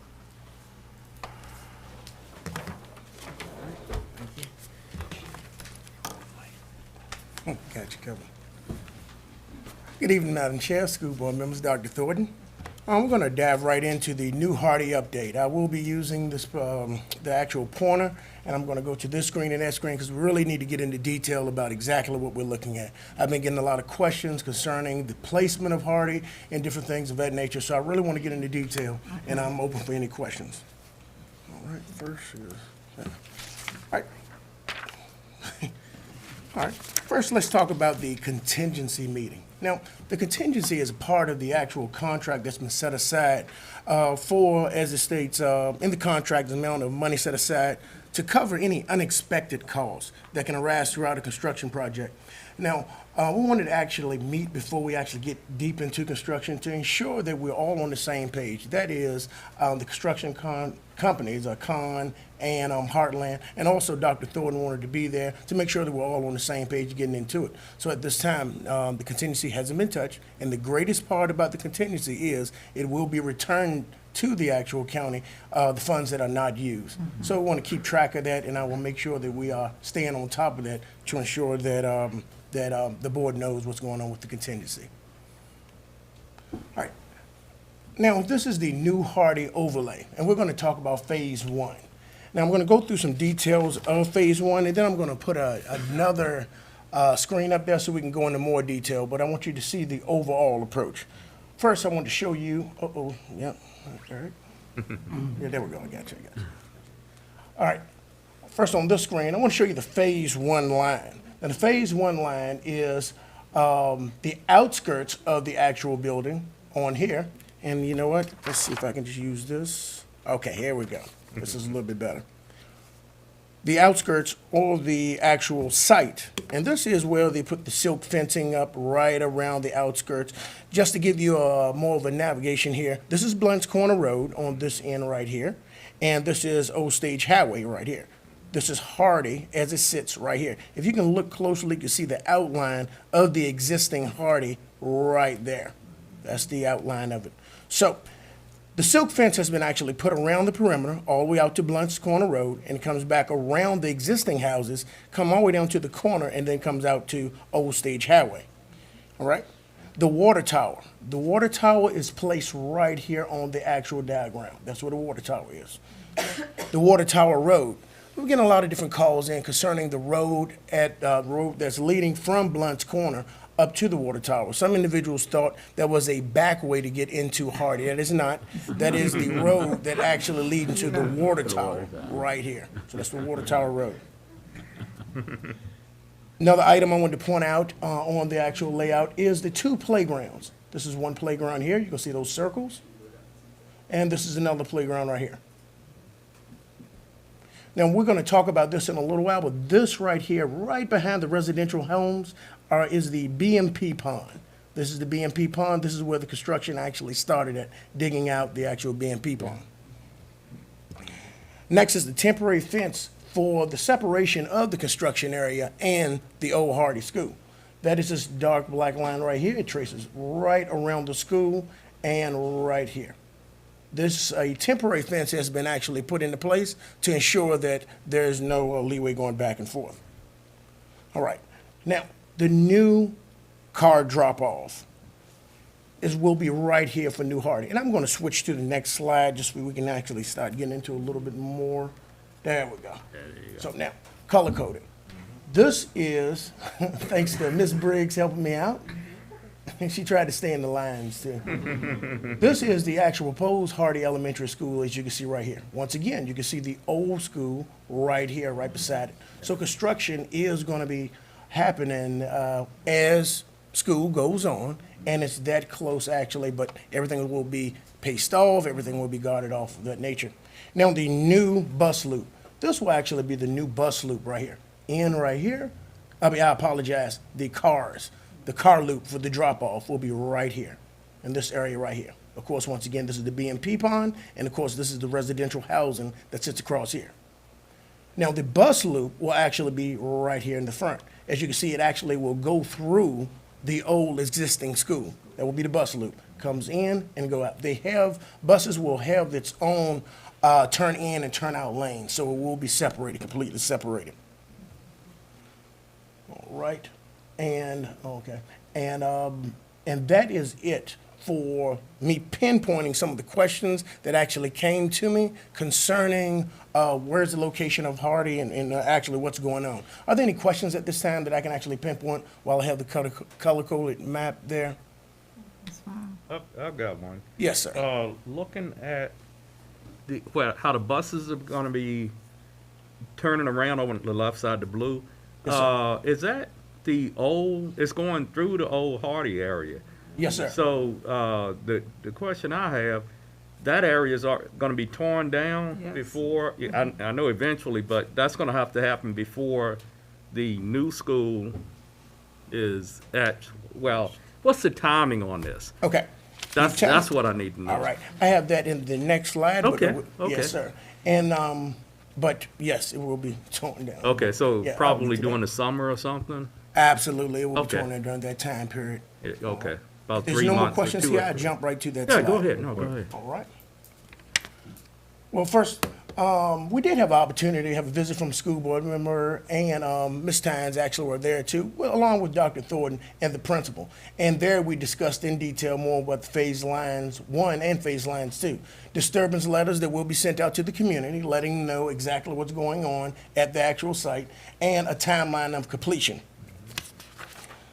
We had Mr. Jefferson, board chair for the Board of Supervisors there. He's on the left.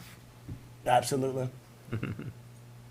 And of course, it was a grading savings through the new GPS system. And we're going to pinpoint that and talk about the grading savings also, because it was a state-of-the-art equipment that they were actually using that I think the public will be very interested in knowing about.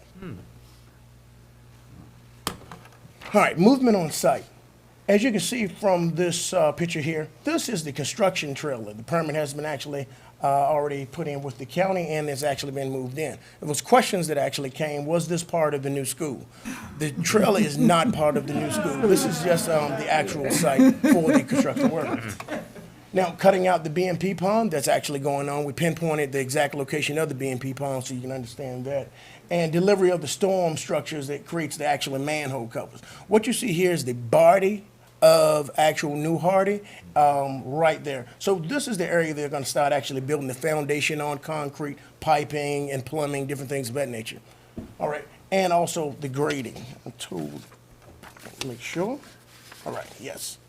Now, once again, the grading was done a little differently. It was they used a system where GPS was set up at different locations on the grade and actually attached to the grading machine. With that in place, there is an individual driving the machine, but he's actually not driving the machine. The machine actually lifts and puts down the grade by itself based off of the GPS system. This is saving hundreds of man hours. And I have an individual here that could actually talk about it a little bit more in detail than I could just now. Good afternoon. My name is Nick Ayers with Heartland Construction, and we are teamed up with MB Con to build the new Hardy Elementary School in Isle of Wight. We're using the new GPS coordinate system with the GPS points for the topographic to grade out the entire site, taking off cuts, building ponds, building pad, everything else that we need to build the building itself and around the building. Saves a whole lot of time instead of stringing along points on with string lines and everything else. Once you set it once and build the topographic map, everything else is just takes over. It's automatic. Usually only the bigger companies have them because it takes a lot of time and a lot of effort to actually set it up. But after you get set up, it takes care of itself. On a job this size, it probably saves hundreds of man hours. Right. Oops, there we go. Now, the timeline, this just to notify everyone that's what's going on. The timeline will be January 2022. Of course, we've already started. And the completion is June 2023. So that is the timeline that you were asking about, Mr. Cunningham. Now, new Hardy Elementary School will be built behind the current Hardy Elementary School. As soon as construction is over, demolition will occur on Old Hardy, as soon as the construction is actually over. So once again, everyone know. Now, MB-Con and Heartland Construction have been instructed to keep roadways clear, avoid any work in the evenings and on weekends, and that can disrupt the normal flow of traffic. Now, the summer hours will end daily at 7, and of course, if they have to actually run over, it will be altered, the community will be notified. The community will be notified of any sort of runover. Now, IWCS, of course, apologized for any potential inconvenience and thank all residents in the neighborhood for their patience. And any noise issues, environmental concerns, traffic concerns, or anything else that's going on the site, I will have that's my email address, and I have my number up there for the residents can contact me so I can get in contact with them and find out exactly what's going on. Okay. All right. Are there any questions at this time? Question. Yes, Dr. ma'am. Coleman. In the previous, not that one, the next one back where you had the color coded? Yes, right ma'am. here. And you were, you said where the bus circle is going to be, and which is going to, right now, is going to be part of the existing Hardy. Okay, that's going to be taken down June of 2023 because it would be, the new school should be completed. Yes, ma'am. All right, my question is, hopefully we'll have enough time to put the bus circle in before school starts in September. Right, yes, ma'am. That's what I want to know. Absolutely. I got And you. of course, we do want to make sure that we consider weather. You know, Right, I hurricane understand that. season, different things of that nature, of course, could delay. Right. But right now, we are moving right on time. We are moving right on time in this. But, and just in case, just like you said, because of weather, you have an alternate route to get the buses in there. Absolutely. Okay. Yes, ma'am. Absolutely. Okay, if necessary, they have to do this car route. Okay. Okay. That's where I was going with that, yeah. All right. Are there any more questions That's concerning? it. Thank you very much. All right. Thank you, sir. Thank you Okay. for your time. Okay, thank you, Mr. Coleman. And now we have Mr. Labarda. Excuse me, Mr. Labarda. A report from the superintendent, 16.1, strategic plan update. Madam Chair, members of the board, Dr. Thornton, this evening I'll just provide a brief update regarding the development of the new Isle of Wight County Schools strategic plan, and Ms. Tynes already highlighted some of that with the work of her work group earlier. So, as part of Isle of Wight County Schools strategic plan development process, work groups did meet on February 8th and 9th. Work groups consisting of parents, students, teachers, support staff, administrators, community members, and even university partners were tasked with brainstorming a goal statement, performance objectives, and strategies for each strategic plan focus area that was generated previously by the steering committee. Now, there were 4 work groups, and I'll remind the board and the community of those 4 work groups, but not all of the work groups ended in the same exact place, and I'll sort of highlight that a little bit as well. So just as a reminder, those 4 work groups consist of academic excellence, family engagement, organizational effectiveness and efficiency, and also recruitment and retainment of staff. During the work group sessions on February 8 and 9, participants reviewed the work that has already been done by the steering committee, They also identified common language and strategies associated with the development of strategic plan goal statements, performance objectives, and strategies. Participants also engaged in a fairly rigorous protocol in which they collaboratively developed a goal statement. Actually ended that first session coming out of there with a very solid draft goal statement for their area of focus. Some of the work groups, like the work group that I facilitated, we actually were able to begin that next step of looking at brainstorming and developing 3 to 6 objectives. So what will happen as we move forward, on March 1st and 2nd, all 4 work groups will reconvene, and we'll pick up where we left off, but that's basically at the point of brainstorming the objectives and the actions necessary to achieve those objectives within each of those work groups. And we'll come back to the board in March with another update, but basically steps beyond that are going to be to reconvene the steering committee, to take a look at the work that the work groups have done, but also to begin those community forums as we move into spring. With that, I'd be happy to answer any questions you might have. Thank you. Okay, thank you, Mr. You're very Navarro. welcome. All right, moving right along. We have 16.2 Black History Celebration Month, Mrs. Getz. Yes, ma'am.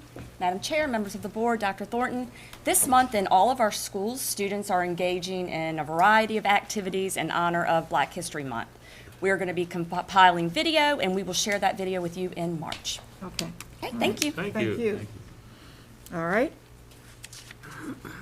Next we have 16.3 CTE and certifications. Update, Dr. Cowles. Good evening, Madam Chair, members of the board, Dr. Thornton.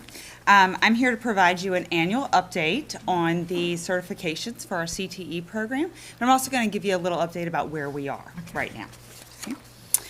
So during the pandemic, our class sizes went down a little bit based on that virtual day on, day off kind of schedule. So we are just proud to announce that all of our classes are at or nearing their capacity at this point. So it's really nice to see the renewed interest from our students and to get those classes back up and fully filled. Also this year, the Walter S. Newman chapter of the FFA, which is one of the founding chapters in Virginia, which started in Isle of Wight, but has been defunct for about 10 years. Mr. Brittle and Mr. Judkins have worked to revive that chapter. And so the students are not only competing in FFA competitions, learning about the agricultural industry, but they're also finding ways to give back in our community. A couple of those, they recently worked on a stew. They hosted a stew on a Saturday in January, and they raised over $2,000 that they donated to the Christian Outreach program here in Isle of Wight. And they also collected 575 pounds of canned goods that they donated to stock pantries. Giving is catching. So nothing says love like home cooked food. Our culinary arts students work together to plan a menu, shop for supplies, and then to prepare from scratch bagged lunches for all members of the transportation department. And so that included the mechanics, the dispatchers, the drivers, everyone. They added little notes of encouragement, as Mr. Mordica was telling you earlier. Thank you very much for the berry cobbler, and keep on rolling. Lunches were bagged and available for pickup at Turner and 10, and then also at Windsor High School for all staff. Awesome. Our building trades department has recently finished their, what we call their warm-up projects, or where they're getting started in those beginning level skills. And they have redesigned and rebuilt the school board sign for the main school board office. Mr. Rogers has assured me that when ground conditions are great, he will go ahead and have them install that sign. So look forward to the new update of our sign.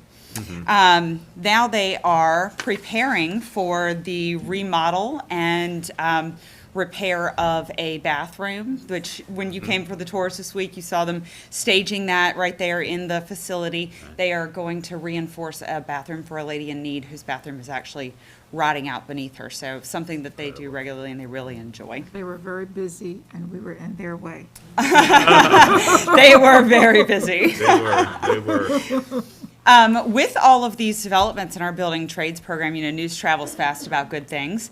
And so we're very excited that Chesapeake Public Schools has reached out to us.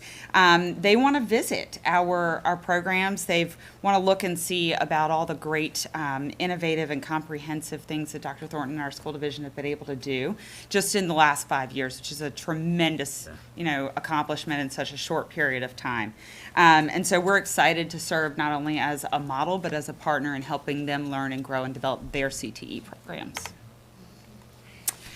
We've had a lot of awesome visitors this year. So in October, we brought students from both ends of the county to the welding program that are in the welding program, and we had a visit from the head honcho, Mr. Roth, of the American Welding Society, which was really, really neat and an honor for our chapters. So when he brought with him a team of people that spoke with our students about different career paths and opportunities in the welding industry. We also had Dr. Corey McCrae and his team, president of Pauldy Camp, come and do a tour of our facilities, and we're looking for opportunities to partner with them to continue our students' education and work with them to continue that workforce development piece as well. We've had Newport News Shipyard, so Gary Arterbridge and his team have come, and they've looked at our model, and they're interested in working with us on recruitment efforts of our students. Brian Schalzma with the roofing company has been here, and we're also working with Lori Sanderson from Acoustical Sheet Metal, Eric Stickler with Heartland Construction, and with Court Reeser for Lee Bear, and we are really looking to expand opportunities for our students. So those are just companies that we've talked with just in the last couple of months. Why are all those partnerships important? Internships and apprenticeships, and that's really the golden goose egg, really, at the end of working in these CTE programs, is getting out into the field and getting that job opportunity and being exposed to real world, right? And so in the first semester, we had 17 students participating in internship opportunities. 8 of them were engineering students and 9 with Teach for Tomorrow. We have been working with the Department of Labor to bring youth registered apprenticeships to Isle of Wight County Schools, which is a model for students to go out and work, say, at Lee Bear, and during school hours and get credit towards their apprenticeship hours, and also they get paid. So they would be getting paid at whatever the minimum is for the industry. So we're working with a number of business partners to get that full-time work experience for them. We're really targeting juniors and seniors who've met the majority of their course requirements, and then looking to possibly supplement that with online options. I am excited to say that we had our first student go out today for an interview with Sumitomo Drive Corporation to start a work-based apprenticeship in their welding department, hopefully in the next week or so. So give a little good vibe for him. Say that again? Is that in Chesapeake? It is in Chesapeake, yes, and he's a senior at Smithfield High School, so we're really excited for him. Right, and that was one of the questions that came up when we were on the tour the other day, because the students that are going to participate in those internship programs, they need to be drivers because they're going to have to provide their own transportation. Yes, ma'am. And so there are other students that would like to participate, but they just don't have the transportation piece. Yes, ma'am. And so those are things we'll have to work out. Work out. The annual update piece. So as you see here, and I won't read all of these to you, there's quite a few of them. These are the certifications and credentials that our students earned in the 2020-2021 school year. There's quite a few. You'll see like the OSHA administration down there. All of our CTE students go through the OSHA 10 safety requirements before they are allowed to engage in the hands-on experiences. The workplace readiness skills identifies those skills that help you be successful in the workplace, most common skills. And then some of those others like the Welding Society, so level 1 welding exam, we had lots of students that were successful with that one as well. And we're really excited about the numbers here, just given the smaller capacity of our programs for last year. This slide I included because sometimes it's hard to really understand how rigorous some of these assessments are or where we really need to grow. And so you can see here how many students actually attempted each individual assessment versus how many of them passed in each one. All right. And then last, I wanted to just let you know about the Dual Enrollment Alignment Grant Award. So part of what I do is I work with the dual enrollment with Paul DeCamp, and we have been working to increase our offerings to students. And the state has put this grant out there, and we applied, and we were awarded $4,424.76. And that money will be used to align our DE credits with the Passport, which is the first 10 courses of an associate's degree, what we called Gen Eds when we were in college. And then to also align your course offerings with the Uniform Certificate of Graduate Studies, which means that when students transfer a credit from us, that it's a one-to-one transfer, so it doesn't go to that university as a elective credit, it goes as an actual what they took. And so it's important that we're offering those DE courses so that kids get the credit that they have earned at that time. Awesome. Yeah. Good. Any questions? Thank you very much. I do want to say while Mrs. Cowles is here, I remiss, I did not mention it earlier, but we did visit the preschool program at Wednesday Elementary the day we visit the farm building, and the little sprouts. Yes. And they are, I was amazed. I said, this is preschool? And I asked the teacher, I said, so they're gonna be leaving here to go to kindergarten? She said, yes. I said, no, I said, these young kids right here, they're ready for first grade or something. Because the things that they were doing, sitting down there, very attentive. And they're little, on the mats with their little iPads and all. And the things that they were doing, I was amazed, because normally this is what they're doing around, the end of kindergarten, beginning first grade. And they were the preschool students. Always makes you feel good to visit that one. Yeah, we're going to be producing, out of Wight County, in the next 10 or 15 years, we're going to be producing some excellent students. We're not saying they're not excellent now, but we're going to have 100% graduation rate. Yes, Getting ma'am. close to it. Yes, Thank ma'am. you. Thank you.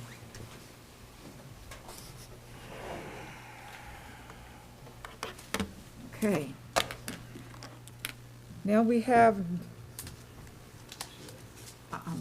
we have Mrs. Magner. She's going to give us a special ed update. Mrs. Magner is the Director of Special Education. Yes, good Thank you, evening. Mrs. Magner. Thank you, Madam Chair, members of the board, and Dr. Thornton. This evening, we have the Special Education Annual Plan. It is for information tonight. Right. After tonight, it does go to the public for comment, and we also will take it to SEAC for input. Essentially, very basically, the annual plan is a grant that we receive. The money amount is based on the number of students with disabilities in our county as of December 1 of this school year. It is in two parts. You'll see 611 and 619. 611 is the school age grant. 619 is the preschool grant, so we do spend those a little bit differently. The majority of our grant does go to pay for benefits and salaries for several special education teachers and other staff. And then we do also have a large sum of money that we are able to spend on curriculum materials and supplies for teachers. So if you have any questions about the annual plan tonight, I'm happy to answer. And then we'll be back next month for approval. Okay, Good. all right. All right. Thank you. Thank you very much. Okay. Okay, now we have Mrs. Cheryl Elliott, HR Director with ERA approval. Yes, and actually tonight I'm here just do for know what it information. is. For those of you who may not be aware, the ERIP is our Early Retirement Incentive Program. And what this does, it allows any retirees who meet certain criteria, who are interested in staying on our health insurance. In turn, they would give us back 25 days of substitute teaching. And they can do this for up to 5 years. It is a great benefit for the retiree. It's also an excellent benefit for the schools because it brings in a seasoned teacher who's familiar with the students, familiar with the curriculum. So it's a win-win all around. So next month, we'll be bringing this back for vote. But if you have any questions, I'd be glad to entertain them. Okay, great. Thank you. Thank you. Okay. Now we're on 16.6. Ms. Briggs with the school calendar for 2022-2023. Yes, thank you, Madam Chair, board members, Dr. Thornton. We conducted a survey that was open to parents, employees, community members to get input on the proposal for next year's school calendar. The calendar that we presented was very similar to the one that was originally adopted for this year. If you recall, in the fall, we made a few modifications to this year's calendar. We did not include those modifications in next year. We went back to what we had originally planned. And we had over 800 responses. And as you can see here, if I scroll down just a little, 86% said they were fine with what we were proposing. We had a small percent that did have some recommendations. Probably the one recommendation that came up the most was to go back and make Thanksgiving a full week, which is something you did this fall. Yep. Originally, it was 3 days.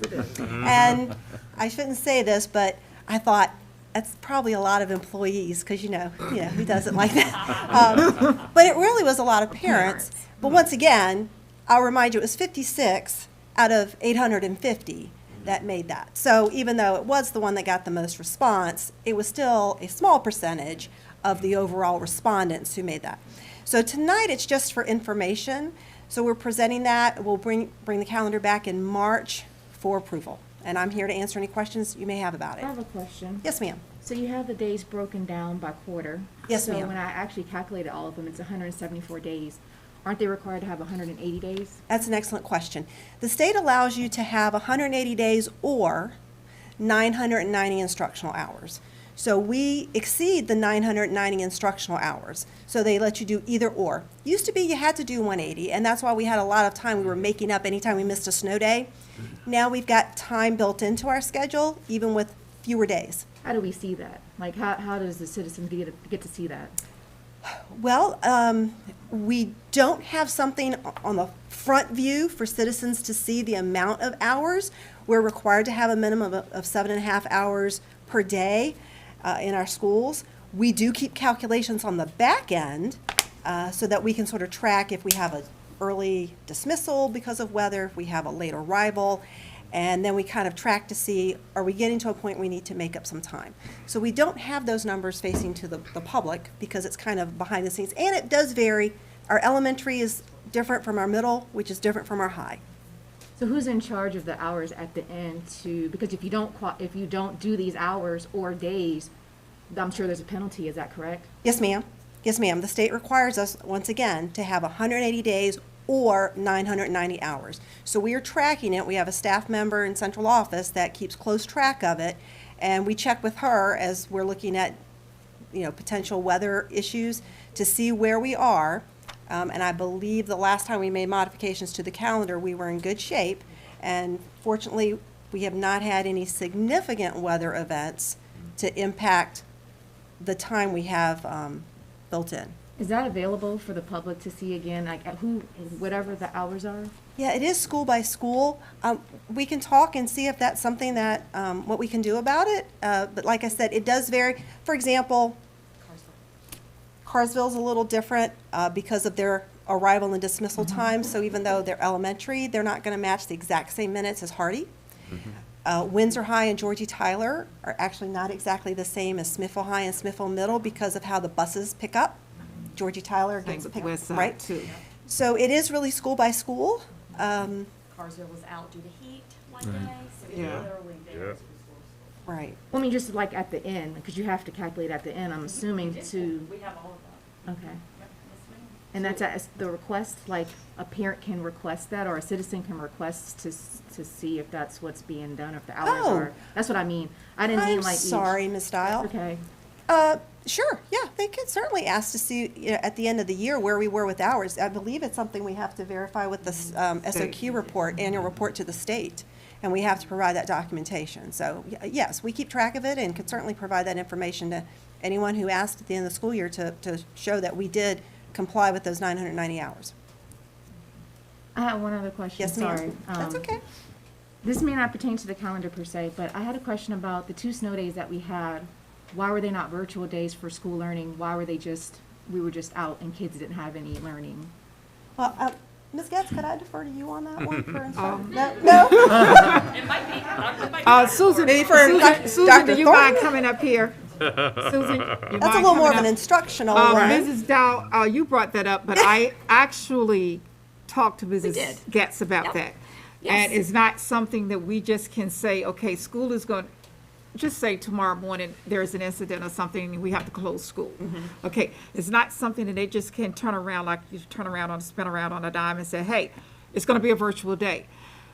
We're gonna put a plan in place, and this is what they're working on. We are ready. And working on that plan. No, not working, we are ready. Okay, you're ready. See, I knew she was gonna do that. And we're gonna send it out to the parents, what the plan is.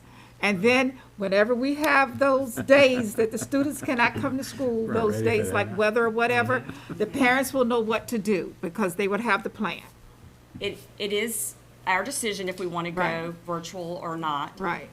We do carefully consider it. I will say, we do realize not every kid has access to True. the internet. Right. So every time we make that decision, it's a tough one because we know some parents really want it, but we also know we have a large number of students who do not have access to internet. That's why we haven't done it. And as Ms. Briggs said, we meet the hours. We have no problem meeting the hours. If we were getting close, we would have to look at that. And if we had a lot of days, I know we would go virtual. But we're ready. We are ready to go, Ms. But Hines. I think it's not so much whether we have the hours or whatever. I think what it is, a lot of the parents, the kids are at home. Right. And like the last time, it was 2 days. Okay, they were Yes. there Friday and they were there Monday. A lot of the kids, especially those, they're just there, doing the videos all day long or whatever they want to do. Yes. So I'm thinking, well, hey, why can't they can do some instructional things during that time. Have maybe the morning instructional time, and then the afternoon, they can do all the videos they want, versus sitting there doing 48 hours of just videos all day long, their personal videos. Do some instructional things. That's all the kids are groaning, no! But yes, we can do that, and we are ready to go in the event that we need to. Yeah, it's if they're gonna be home, put them, do something. A lot of the parents I know have things there for their children to do, and it's probably not a lot, but a few parents. But a lot of them, the only thing they would have is the TV or the video games, okay? Thank you, Ms. Thank you, thank you.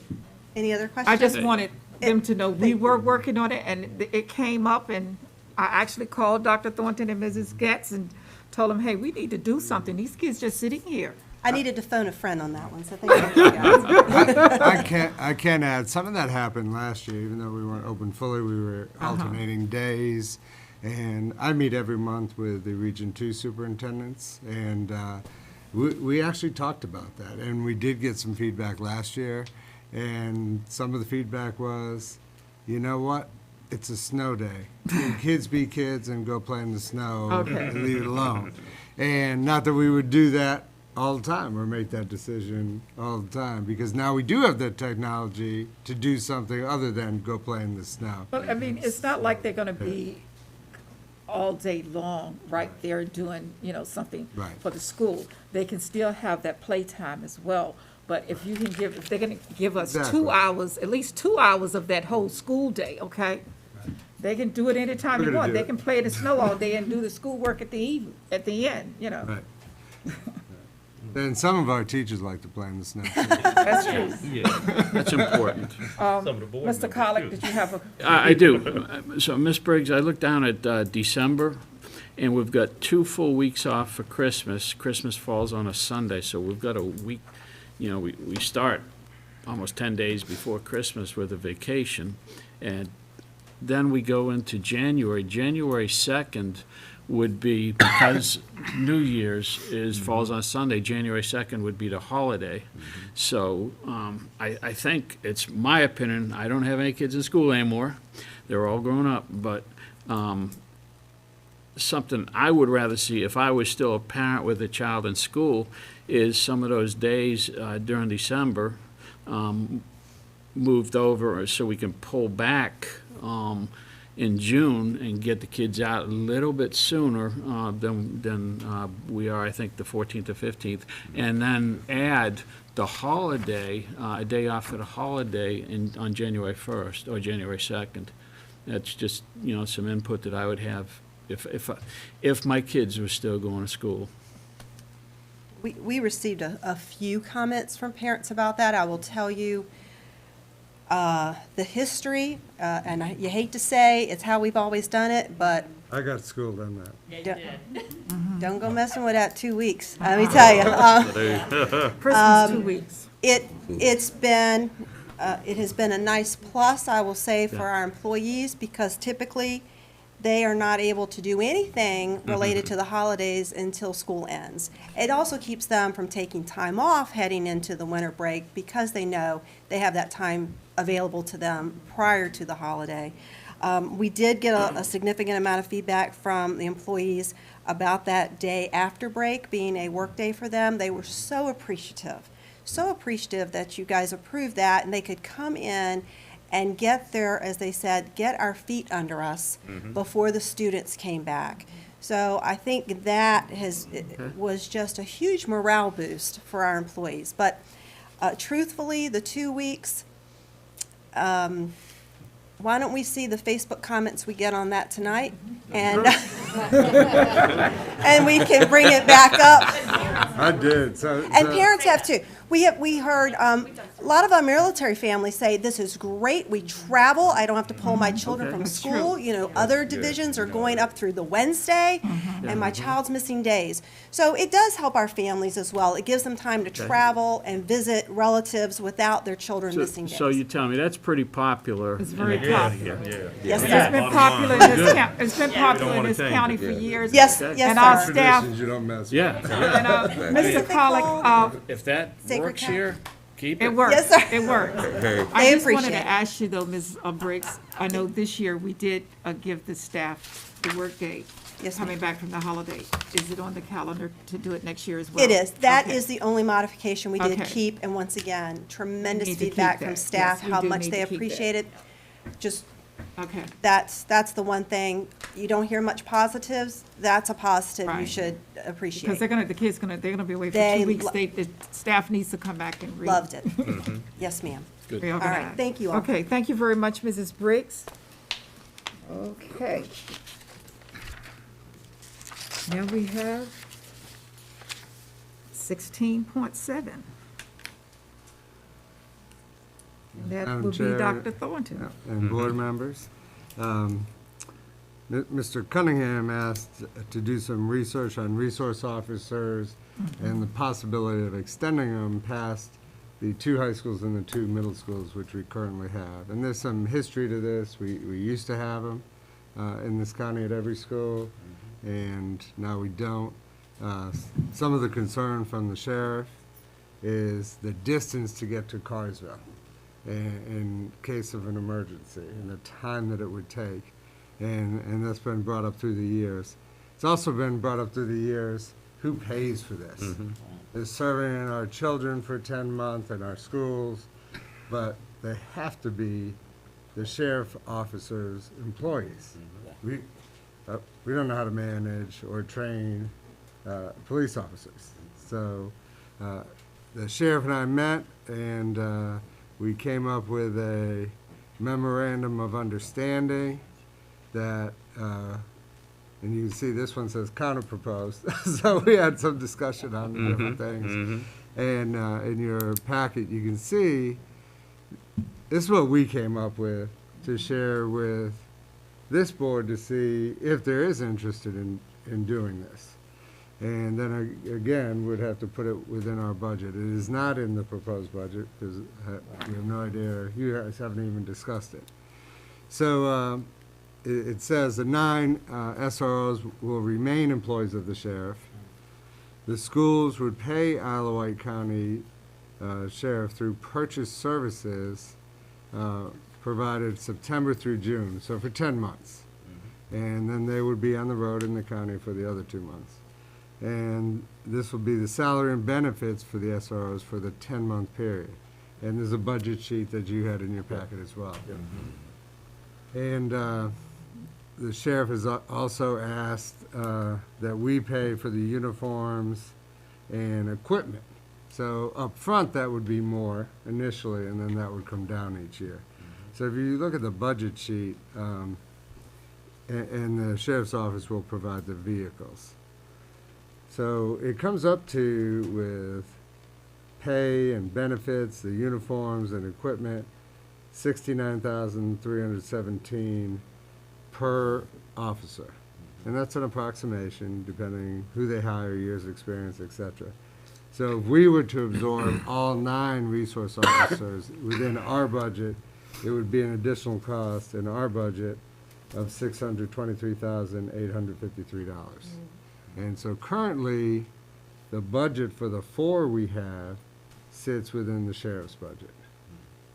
Okay, And so we could this would be subtract that. us paying the sheriffs through purchase service each month for those services. For 10 months, yep. For 10 months.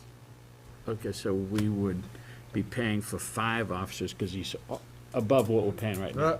Well, to make Because- it clean is what we want to do is put all 9 officers within our budget because they work for us. Okay, so we would, the money they're getting for that would come to us and then we'd pay them? Board of Pay the Basically. sheriff. That's what we're asking. Department. Yes. Okay. So what was the Okay. total for, that we would, $623,853. That's about an additional roughly $300,000 if we get the money that they're already getting. Probably, yeah. Okay. okay, all right, I- so we need an action? No, Not it's just now? information. This is And information? this is Yeah. something for you guys to discuss during the budget work session, and then if there's some agreement that you think we should have 9 resource officers, we will add it into the budget. And then, of course, the sheriff will have to present his budget to the county as well as us presenting our budget. Well, as somebody with a lot of experience in threat, would be a very small price to pay to help, with a portion of mitigation, any potential threats. It's not the end-all be-all, but definitely a big help. Okay. Okay, thank you, Dr. Thornton. At this time, we'll move on to 16.8, revised school board meeting dates. Ms. Ruitt?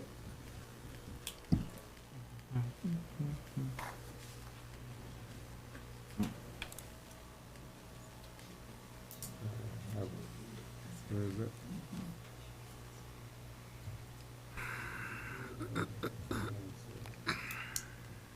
See anything else, because is it action here too? No, that's our birthday. All right. Oh, it's on the screen too. No, no. Okay, so the April be better. 21st meeting, we meet on the second Thursday. That falls during spring break. And so we're asking that it be moved to April 21st and at Westside Elementary School. And the other 2 dates, May the 12th and July 14th, those are just location changes because the Board of Supervisors already has this room for those dates. And so this would be an action item.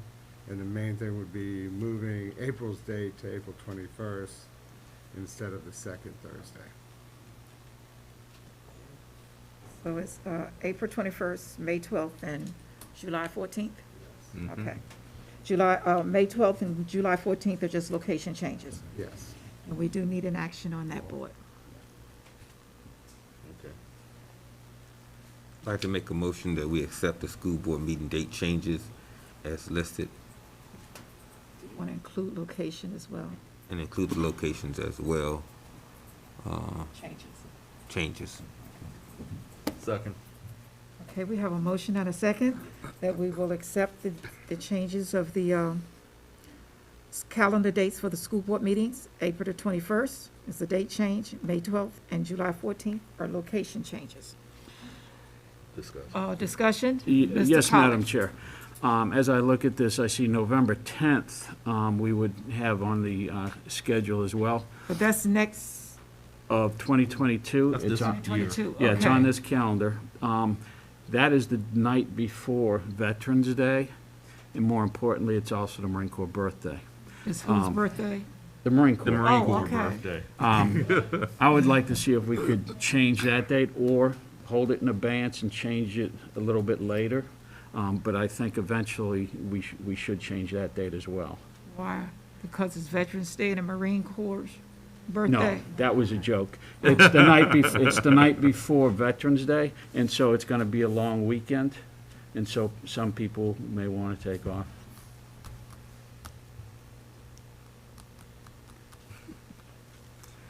It's a marine It thing. falls right before a long weekend, Yeah.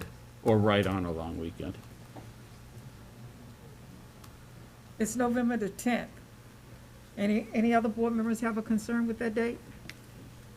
I'm Remember now, November is also the month we have Thanksgiving. Mm-hmm. So we can't be playing with a whole lot of dates there. Be back one day, You want to put it back on the 9th? one day, That's, well, what would that be, a Monday? Wednesday. Wednesday. Or Wednesday? Yeah, these are Oh, Thursday. okay, when I go back, I went back a date. You want to go forward to Wednesday versus Tuesday?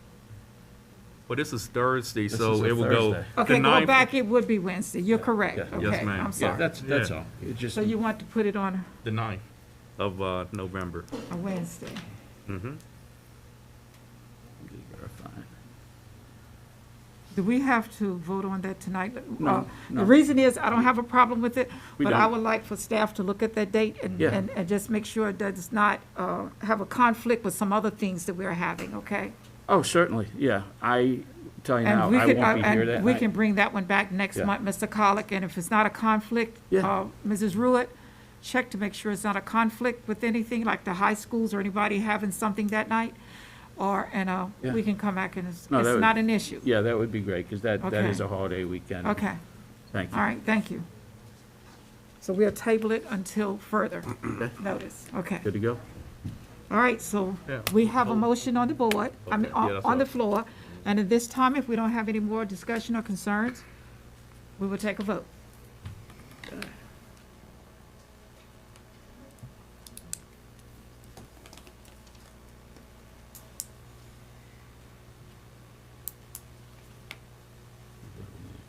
So are we voting to table this? No. No. We're voting On the on the calendar. calendar dates, April the 21st, May 12th, voted and May on 14th. I mean, July 14th, Hey, okay? Tracy, can you reset The him? November one, Reset me, we're, reset me, November the please. 10th, Mrs. Dow, we're gonna table, okay?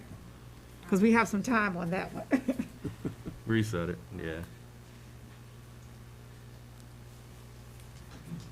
Tracy reset I it. had to reset the vote. Okay. Okay, Gotta vote again. Yep. I'm sorry, so, Oh, No, it's all that good. was me. I hit the wrong button. It's all good. It happens.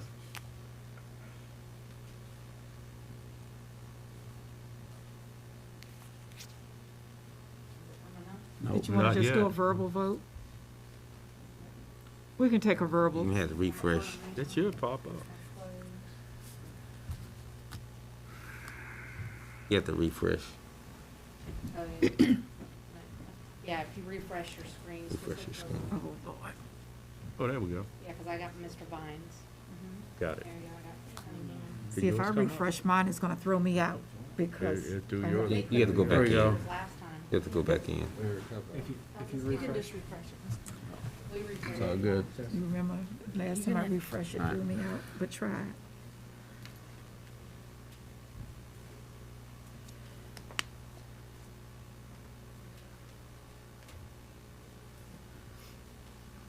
Okay, thank you.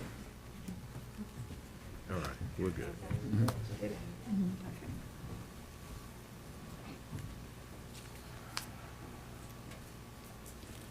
Okay, the motion passes 5-0. Thank you. All right. At this time, we will have 16.9 fiscal year 2023 proposed budget. Mr. Kempness. He's going to do a PowerPoint.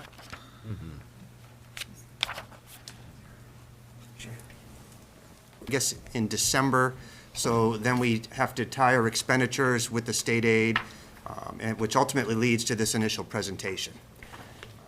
As Ms. Tynes has said, we'll be meeting on the 15th as a work session, so you should have with you, in front of you, your budget book. I ask you to bring all of your detailed questions to the work session. This is a general overview of the budget, and we can get into as much detail as you choose to. I believe it's Tuesday. Tuesday, Tuesday, yes. that's correct. 15th.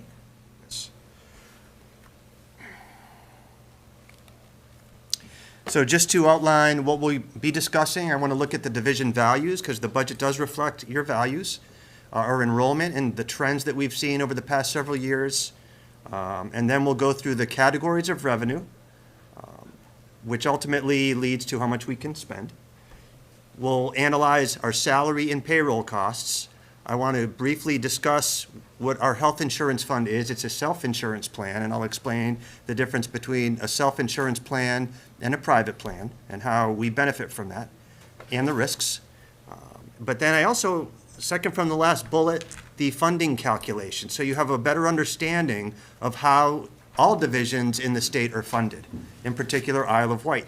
And there's something we call a required local match that might have been brought to light in the past, and I want to explain how that impacts Isle of Wight and some of the surrounding divisions.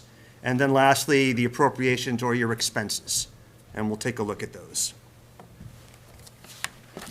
So first and foremost, I think that it's important that you keep this in mind, because when we finalize this budget, that's our best estimate of spending at that moment in time.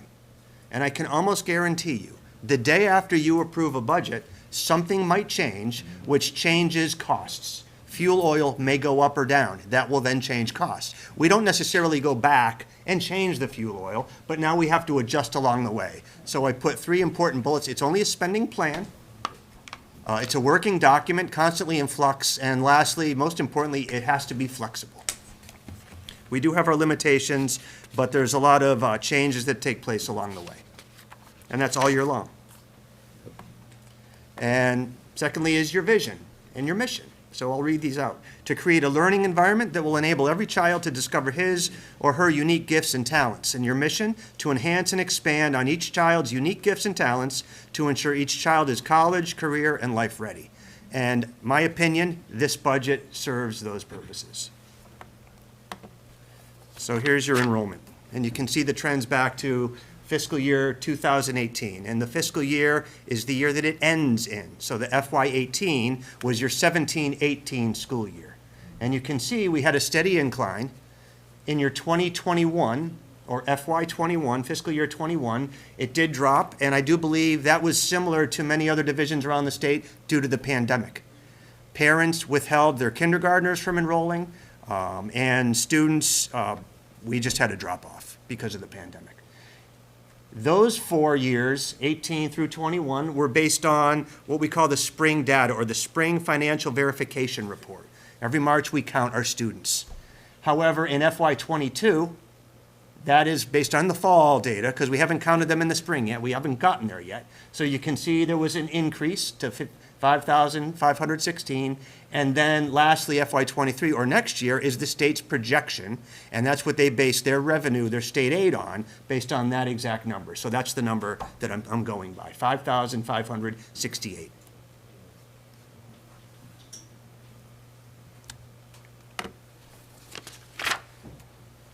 So let's start with your revenues, and I'll go through the categories of revenues. We'll look at state, county, local, and then some miscellaneous other. So the state does provide your general fund, which is ultimately your general operating fund, which I call Fund 100. And you can see the state revenue this year compared to next year, a significant increase. Fund 200 are your textbook funds, which are things not only for textbooks. It's become much more flexible over the year. It can be software that supports the textbook. It can be training to support the teachers on the curriculum within the textbook. So that's become a much more flexible category of spending, but it does have to tie back to your textbooks. Fund 600 is your grant or tech grant, and the state has offered the same amount next year as they are this year. And then lastly, this is a unique item, the state construction grant, one time. So when Dr. Thornton first looked at these, he made a point to point it out to me, because this is a unique category that we don't see. And when I read the detail of how to spend this, it is one time. So you don't want that to flow into your operating budget and spend it on various things and then not get it back in the subsequent year. In fact, you can't do that.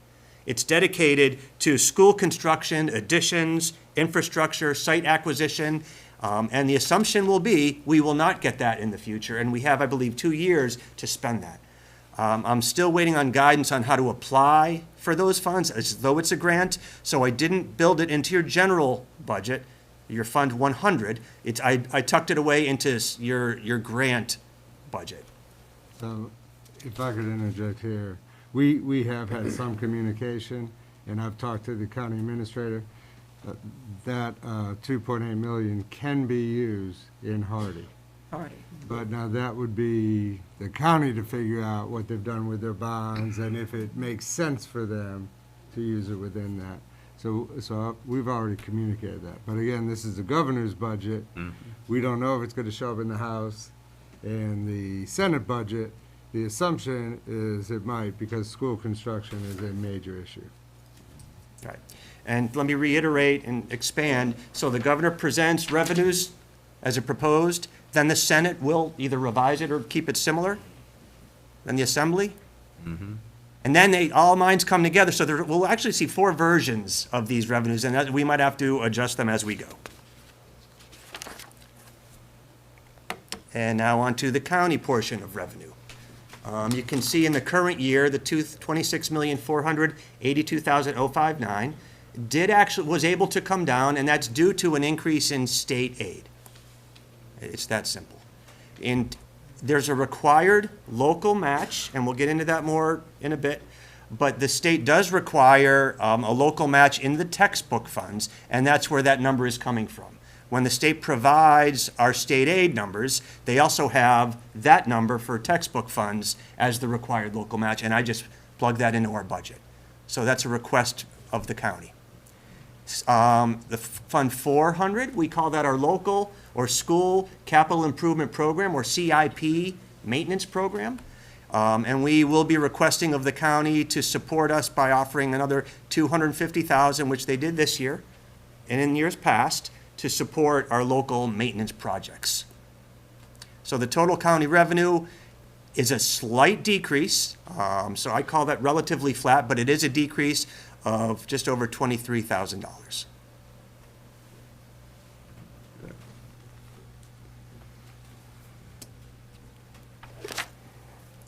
And now onto your fees and other sources. Many churches and other organizations use our facilities, and based on your policy, there is a fee that we charge them. So I'm estimating another $250,000 would roll in from those fees. You'll notice in the tuition, that's out of zone students. So I looked at the 100,000, I looked at prior year's trends, and we haven't consistently hit the mark of bringing in $100,000 in tuition. So conservatively, and that's me, I am estimating slightly less than 100,000. I'm looking at about 75,000 for tuition coming in. I'm leaving the 6,000 for summer flat. That's been a good number historically of students participating or paying ultimately to come to our summer programs.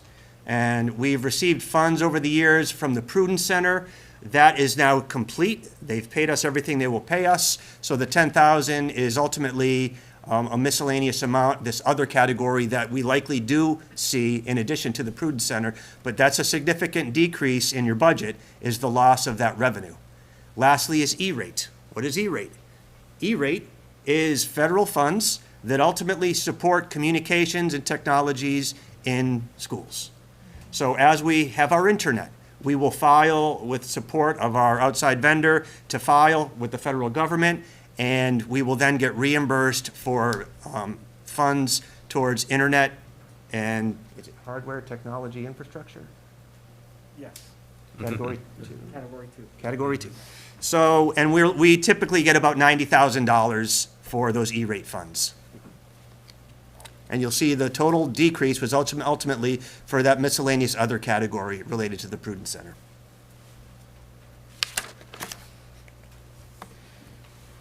A few more categories, federal. So Special Education Medicaid Initiative, which I refer to as SEMI. If families have special ed children and those families are also on Medicaid, what we do, and we do a great job of it, is we count every time they have an occupational therapy session, a physical therapy session, an IEP meeting. We prorate salaries of the staff related to those children, special ed children whose families are on Medicaid. We submit that and we get reimbursed. And we are on track. This year we budgeted $160,000. I think we'll exceed that amount. But for next year, we're looking at $190,000 because we're doing such a great job in filing. It's very taxing because you have to count every session, and we do a really good job. Our staff have to log it, and then we have central office people that file the reports. Secondly, Junior Reserve Officers Training Corps. We will get $60,000 from the federal government to offset the salaries of the gentlemen who are overseeing our Reserve Officer Training Corps program. And lastly is impact aid, projecting that we'll do slightly better in impact aid. What is impact aid? So we live in a high military area, so military families do get a break on paying property tax. It's a fact. However, our state aid is based on property tax values. So the state, the federal government is acknowledging the shortage, the hardship for not necessarily receiving all of those property tax revenues, if you will. And they allow us to, again, put out surveys to our military families, and then we file and we will receive revenue from the federal government to offset that loss. Any questions on these revenue categories? Expecting us, I see it's a large increase from 25 to 40, so you're expecting an influx of military to come in? No, we're getting a higher level of responses, and when I looked historically, we've been doing better than 25,000. Okay. Yes, that's a good question, but it's very hard to, in a granular way, to know how many will be coming in, how many might be leaving, so I'm just basing that on the history. It's a good question.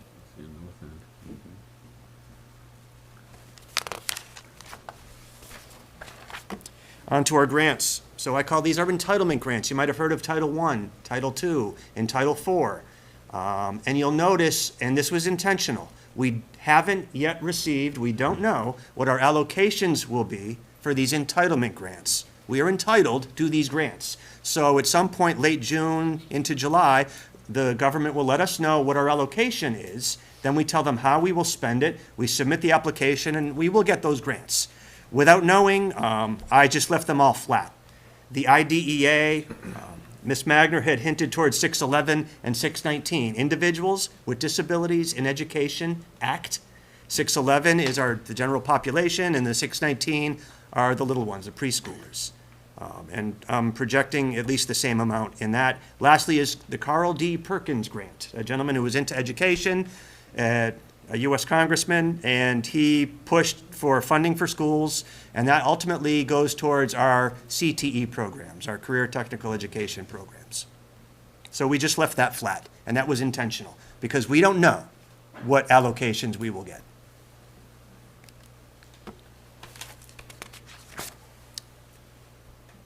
And some miscellaneous. I wanted to isolate these because these are your, I call them the pandemic grants. You'll see ESSER, Elementary and Secondary School Emergency Relief Fund. ESSER 2, we already had ESSER 1, ESSER 2, ESSER 3. ARP is American Rescue Plan, again, IDEA, Individuals with Disabilities in Education. And then the American Rescue Plan, I refused to memorize this one, so I wrote it down. Coronavirus State and Local Fiscal Recovery Funds, CSLFRF. And there might be people in the audience that have heard this as the HVAC grant, dedicated towards improving ventilation in schools. So we are just now getting approved for the HVAC grant. So over the next few days, I'll be working with SSC, and we're planning to change out some boilers. That's this year, $7 million in pandemic grants for this year. So that will skew many of your budget reports when you see significant decreases, significant increases, because you might see it on a piece of paper, but it's not going to say because of pandemic grants. So I may remind you that's why. Next year, you'll see the ESSER 3. That's a redundant number. We won't be getting another 2.5 million. We're going to be using some of the 3.5. We will intentionally not spend it. We're applying it towards next year, and we have time to do that. So ultimately, you're going to see that significant decrease at the bottom of the screen, 4.4 million in your grant funding, unless after July 1, we are told more ESSER funds are coming. I don't know.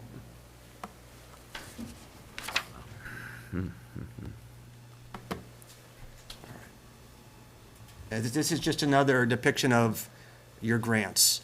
You can see they were flat. The yellow is actual spent in prior years. And then the red bars are budgeted, because we're not done with these years, so I can't tell you what we've spent. So 18, 19, 20, relatively flat. We did get a spike in FY '21 because we did get one of those, actually two of those pandemic grants, a $500,000 grant, a $900,000 grant, and we did fully expend them last school year. However, this year, if you remember, all of those ESSER funds, the HVAC funds, the ARP funds are all built into this year now. I can't say we will spend them all, but we will certainly try, and then we're carrying over some into next year.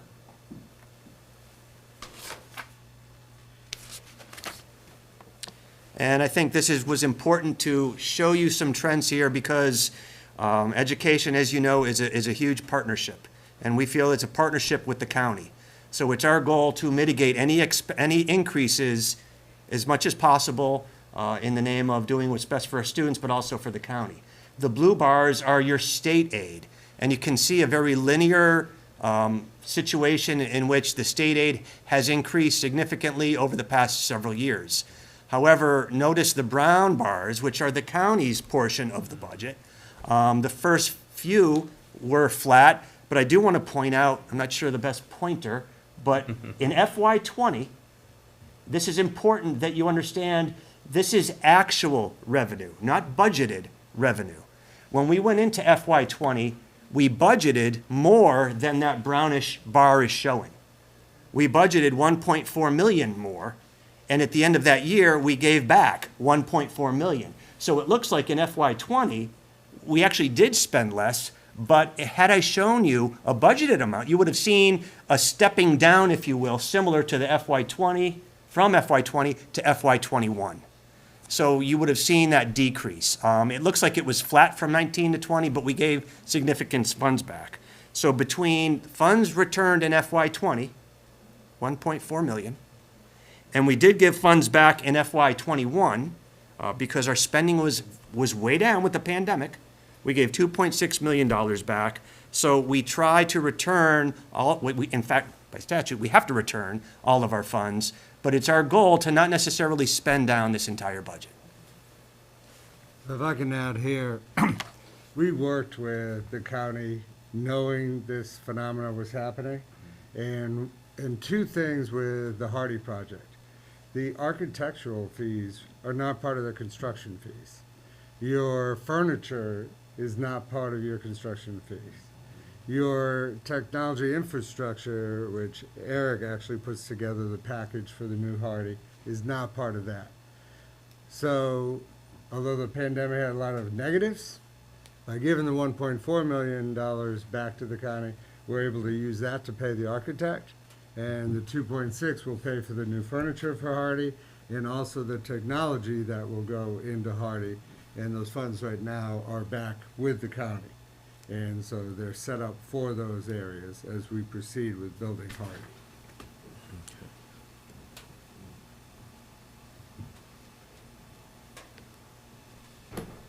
And this is now not actuals, but budgeted. And I just wanted to show percent increases or decreases along the way. This is only the county's revenue over those years, not the state. But you can see from FY '17 to FY '18 was a drop of 2.79. Then as we have the straight line effect, 18 to 19 went up 4.46. Then it continued to 3.63. Then it was ultimately flat. That's the year we gave back 1.4 million. Then from 21 to 22, the drop of a negative 1.85 was when we returned the 2.6, and we're looking at, for next year, a slight drop of 0.3 or 0.3%. Do understand, it didn't go down 1.85% because we gave the funds back. That's what we asked for that year. Thank you. That's right. These are actually That's right. budgeted. Very good. Thank you.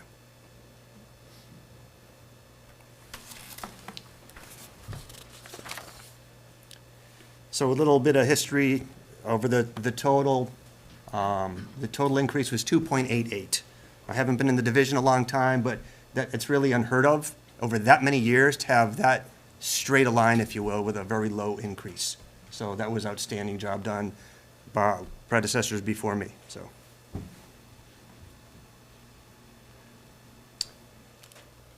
And now, in the spending side of things, what's in this budget? New things in this budget. So I want to go through some positions that are built into this budget. So you'll see 4 admin associates at those schools. And due to the busyness of central offices with the pandemic, due to the chaos of students being out, students being in, teachers being absent, needing substitutes, we did build in 4 additional, what we call admin associates, secretaries, if you will, in those schools. You'll see a couple guidance positions.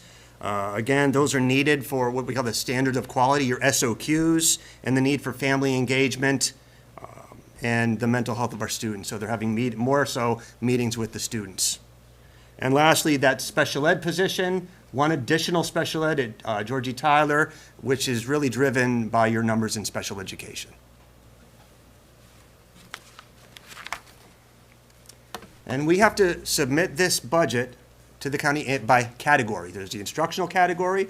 This is the next category, admin, attendance, and health category. And this is a statewide system.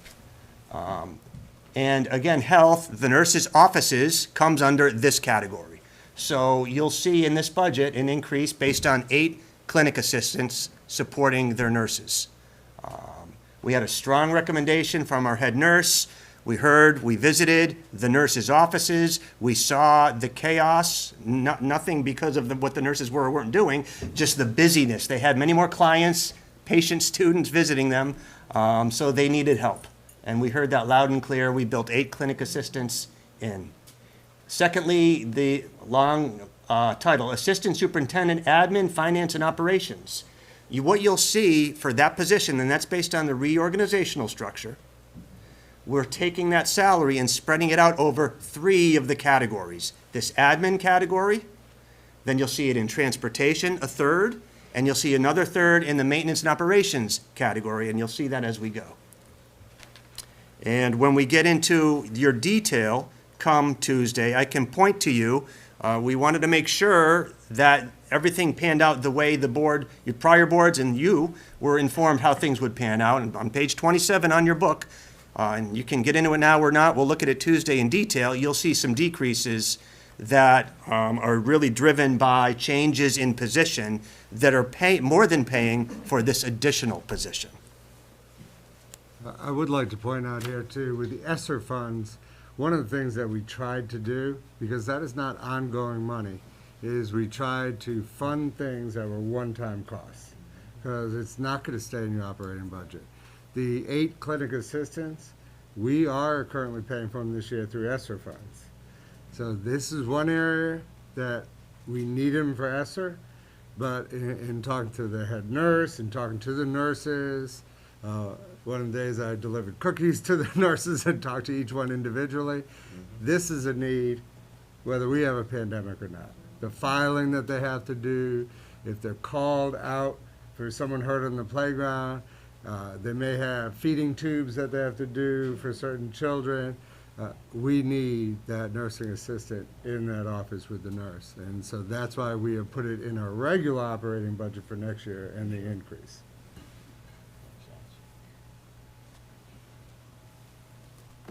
Transportation category. So you'll see a clerical position listed. Now you heard this evening from Mr. Mordica and the variables that we're experiencing in transportation with bus drivers being ill, with routes being changed and diverted on the fly. And with him getting around the division, holding northern meetings, southern meetings, we felt we needed support with responding to parents, responding to the department, and supporting that department.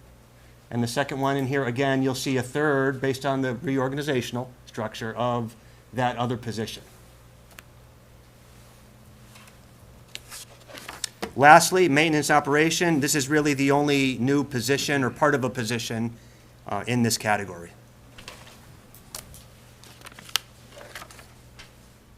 So any questions on the new positions? Okay. So I want to take a minute and explain self-insurance and compare it to private or more traditional. On the traditional insurance, you have an insurance company, they tell you your premium rates, how much for a family plan, single plan, and you pay them that every month. And at the end of the year, they do two things. They pay the doctors, and they keep the profits. And if they're short, the following year, your rates spike, because they won't take a loss. That's a very simplified version of the private insurance. With self-insurance, we charge insurance costs in our budget.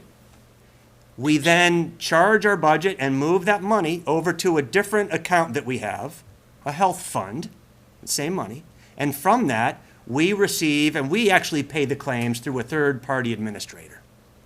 We don't pay the claims out of our office. With 450 insured people, we're not writing checks to doctors. But that's, again, a simplified version. Some things that we're able to do to mitigate costs. First and foremost is about shopping for your stop-loss insurance. In other words, if someone is continually ill and they receive a certain level, and our stop-loss for an individual is $125,000.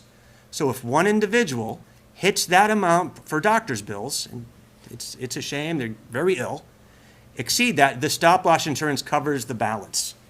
And then there's what's called an aggregate stop-loss. If many people start hitting stop-loss, or the division as a whole has paid X amount, and that changes based on how many members you have, it's about $4 million, then that stop-loss insurance pays the bills. And we have the luxury of shopping around for stop-loss insurance. And that cost is about $500,000 for that level of stop-loss insurance, or what they call reinsurance. So again, we charge your budget, we move that money into a health fund, it collects there as a revenue, if you will, and then we pay the claims from there. And at the end of the year, if there's a bit of a windfall, we are protected in future years by generating a fund balance, and we need a fund balance in that fund. That's not a zero-based fund, because you never know if people get ill, you need funds for that rainy day. Is that more along the lines of a health savings account?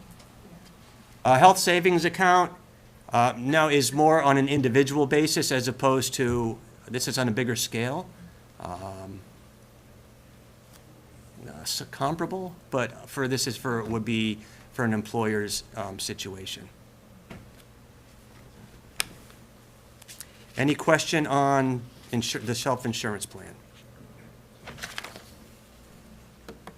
So talking about health insurance, you'll see the current year's budget at the bottom, $4.2 million. We are anticipating a rate increase. We do believe doctors' rates are going up, so we have to plan for that. So you'll see the increase of about $351,000 for healthcare built into this budget, which represents about an 8% increase in healthcare.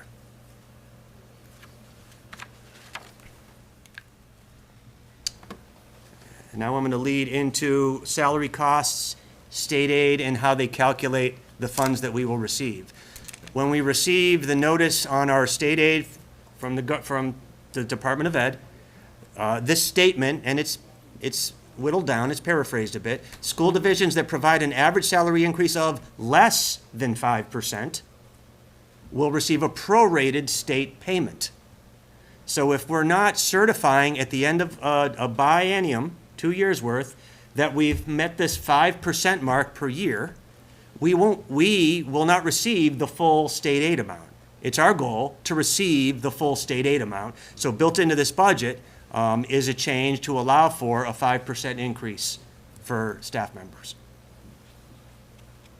It also allows us to be competitive with other divisions in the state so we can get talent. We have talent, we want to hold on to talent. And I will say on that Tuesday meeting that I had with the Hampton Roads superintendents, I think it's everyone's intention to give the 5%. So just to stay even where we are now, we would have to do that. Okay. And in terms of salaries and salary-related payments, FICA, VRS is the pension system, Virginia retirement system. You can see those increases by category Those are the 5 standard categories that are built in, that are throughout this budget. Again, that's the standards we use in Virginia.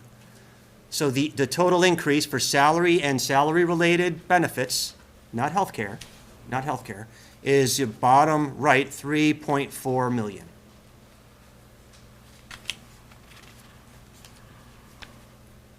So what that really says, if you look back at the revenue slides, even though that increase seems very significant from the state, the majority of that money is tied up in the 5%. And so it's not extra money in there for other things that we could use in our operation budget. It's pretty much driven by the 5%. That slide's actually not in this. It's missing. Okay, It's not, sorry, it's just not. but I that's okay. apologize. It's okay, no worries. It's not on your Okay. computer. It's just not Yeah. the hard copy. No in the problem. book. I think you updated it before your presentation. Yeah. Budgets are flexible. Sorry about that, Miss. That's okay. Ms. Dahlia. All right. And now I want to briefly talk about how the state funds your revenue. The most important word on this page is sample. This is a sample of funded positions. There's more funded positions, but I don't want to take slides and slides to show you. I'm showing one sample for a reason. When we get our state aid, we will see pages similar to this, but if you take a look, for example, at the elementary teachers, the third one down, 146, that's what the state is funding. And then if you go slightly further down, secondary teachers, 116. That's 180 people. Well, I'm sorry, that's 262, and we took a look, in your budget, is 443. So we are drastically underfunded, and that's intentional. The state says there's a required local match. They know they're not going to cover all the costs, but the amount of underfunding is just ridiculous. You look at the kindergarten aides, it says on our division, they're funding 5.5 and a quarter kindergarten aides. It's just, to me, it's amazing how underfunded it is. And that leads to We have 7 kindergarten classes in Carrollton, 5 in Hardy, 5 in Windsor Elementary, 2 in Carsville. The state funds us 5. And they're mandated to have aides in kindergarten. And so that's what skews your required local effort, and Steve's going to get into that in the next slide. Every school system is way over the required local effort because the state doesn't adequately fund what's needed to run a school. Mandate, right. They're saying you can run a school with half an elementary assistant principal for all of our elementaries. That's not per school. That's how much we get funded for the for division. Wight County Division. And it needs to be updated, it needs to be real, and you probably have seen in the VSBA stuff that comes out, support staff, the support cap. It was eliminated about 10 years ago, and support positions due to the crunch in the state budget at that time. It was supposed to be a short-term fix and put back into schools. It's over 10 years and it has never been put back. And we are fighting to have that put back. And I know VSBA is fighting, VAST is fighting, we are all fighting to put that back. The economy's good. The intent was never to take it forever. So we're asking for that money to be put back, which will help shore up school budgets.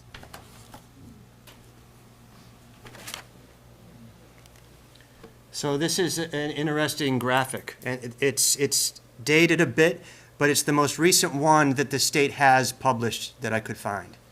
This is back to fiscal year 18. This is during the 18 and the 19 timeframe, 2018, 2019. So if you look, this is the number of divisions exceeded the required local match. That's my RLM, local funds. So the top number, 11. There was 11 divisions, school districts, that exceeded their required local match by anywhere between 0 up to 25%. So they didn't exceed it by much. Then going clockwise, 45 in the orange area. There were 45 school divisions that exceeded their required local match between the percentages 25 up to 75%. You'll see that's where we're at. During this time frame in this report, we were just shy of 75%.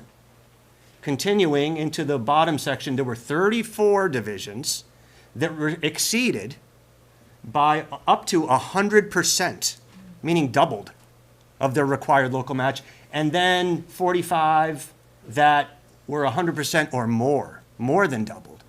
So the majority of the 34 and then the top left 45 well exceeded the required local match. From your perspective, I would ask you to keep that in mind, because when you see our share, it's not out of line. In fact, I think we're doing a really good job at mitigating local costs.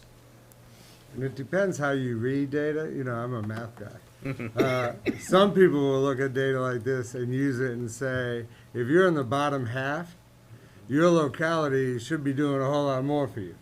Or what I'm saying is, since I've been here working with the county administrator and the boards working together, we have tried to keep a pretty level local request each year, which is why we're only at 2.88% over the 6-year period. So I look at it as we've done a good partnership to keep our local tax dollars down and ask for what we need. And because there's a whole lot of wants, but what we need. And I think we're doing well with it. So just one more slide, just to share some comparisons with your required local match. So these divisions, and you'll see Isle of Wight second from the bottom, but these divisions are one of two things. They're either in our area, a regional area, or of a similar size to Isle of Wight. Gloucester at the top. So you'll see the required local match was 12 million. Their actual that they collected from their local was 24 million, 98% over their required local match. And you can just take a look. I'm looking at the percentages. Suffolk was at 82% over. Franklin City was at 80% over. And buzzing down to Isle of Wight, we were just under 75%, 74.43. And Southampton is winning the day at 68.04% over their required local match. And it's difficult to calculate. It's a complicated calculation that takes three measures into account: your property value, the adjusted income in your area based on your filing of your taxes, and your taxable retail sales. So they mix all that up, they compare it to the state's amounts, and they come up with ratios to determine a composite index, which ultimately says how much Isle of Wight can afford. And that leads to your required local match.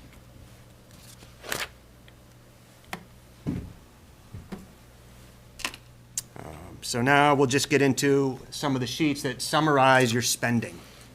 These numbers should tie to your revenues, but these are all funds, including your grant funds, and that's important. These numbers are going to be greater than your general operating fund. So you'll see from the state, we did get some additional funds from the state. That's inclusive of that construction one-time grant of in excess of $2 million. And then you'll see your local Isle of Wight County. That's both your general operating as well as your textbook funds. And the rest are really self-explanatory.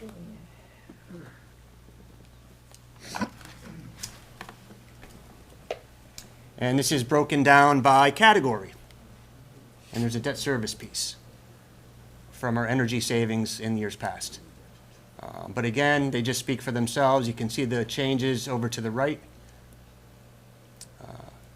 One of my questions jumped out at me on the first category, instructional services at the top, shows a decrease. Remember, this year will be skewed because many of those pandemic funds were in the instructional category this year. So that jacked up this year, so it appears as though there's a decrease. We will not have those pandemic funds in next year's budget.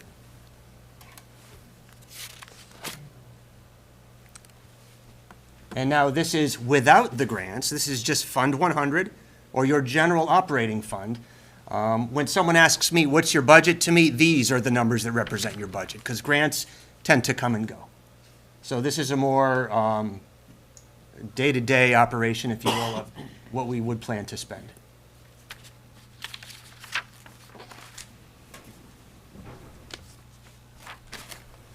And then lastly is by category.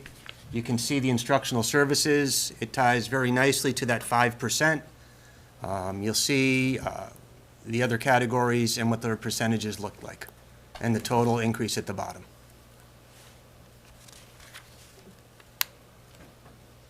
In the admin and attendance and health, as a reminder, that increase is due to those clinic assistants, transportation.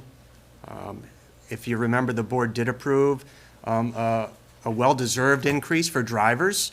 That's, no pun intended, driving that increase. Operations and maintenance, and then your technology down below.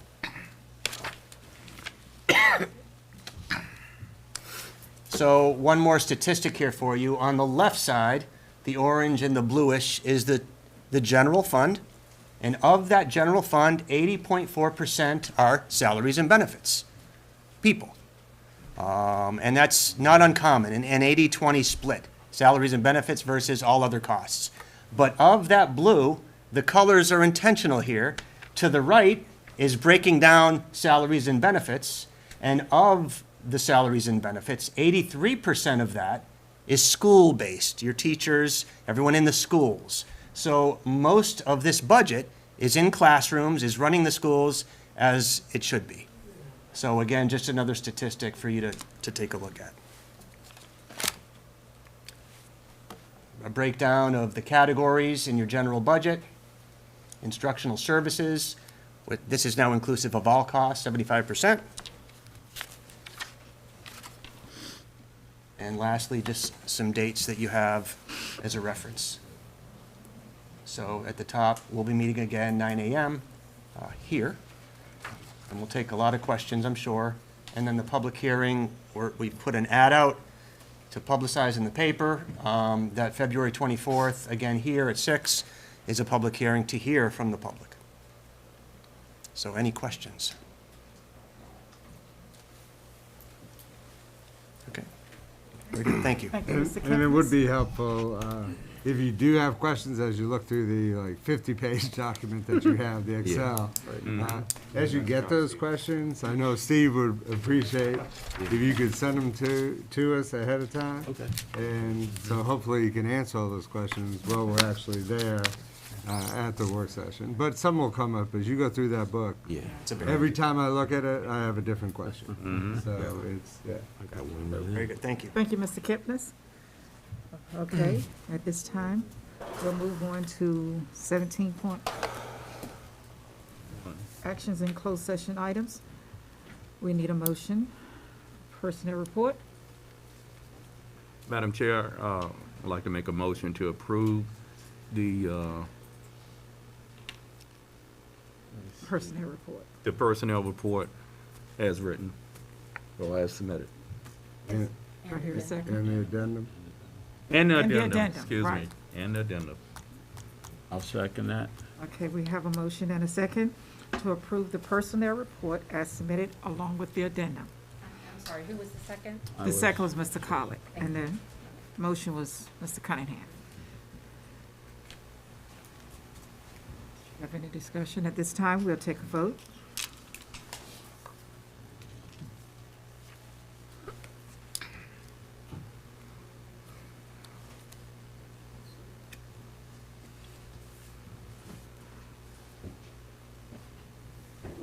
The ayes have it, and the motion carries 5-0. Thank you.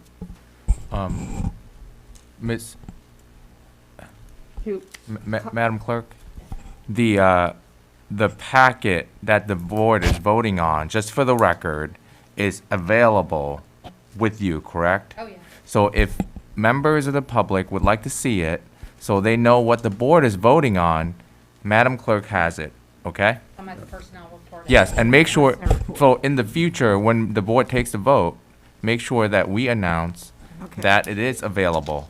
okay? Because the board is voting on something that's different than what is published beforehand. So make sure you announce that the one they're voting on is available.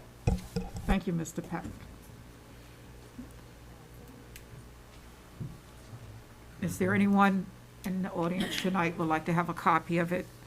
Just step over here and the clerk will hand you one. Thank you. That's the personnel report that we are voting on. Well, we just voted on. Okay. We'll move on to Section 18, adoption of consent agenda.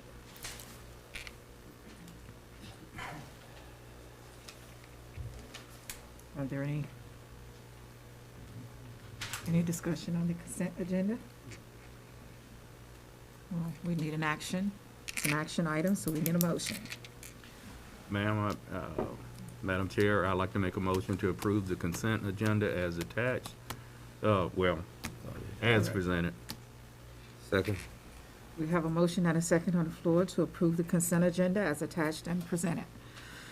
Any discussions? Hearing none, we'll take a vote.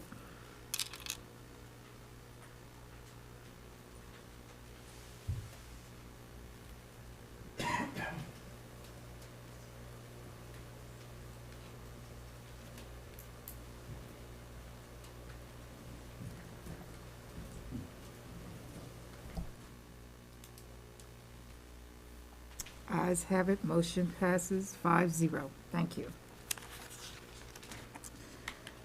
Now we get to the portion of our agenda where the public gets to participate, request to speak.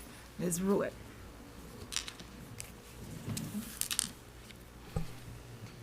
In accordance to policy BDDH-E, presentations of information on any subject will be concluded at the direction of the board. No person will be recognized to speak more than once. Citizens scheduled on the agenda to speak will be permitted 4 minutes maximum time for their presentation.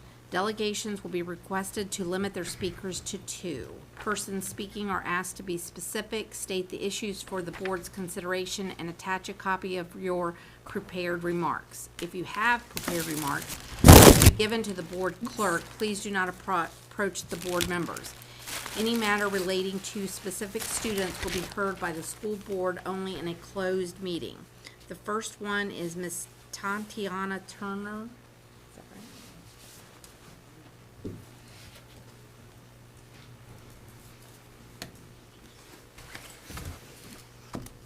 Hi, good evening, everyone. Good evening. I would like to start off by saying how disappointed and discouraged I am by the most recent events and actions that were taken by some of the school board members. Regardless of whether you were elected or appointed, the positions that you took have a great responsibility that comes with it, and you all are leaders of this community. Our kids are looking up to you, we are looking up to you, and we expect you to behave as such. So far, I've seen irrational decisions that are being made based on personal experiences and opinions.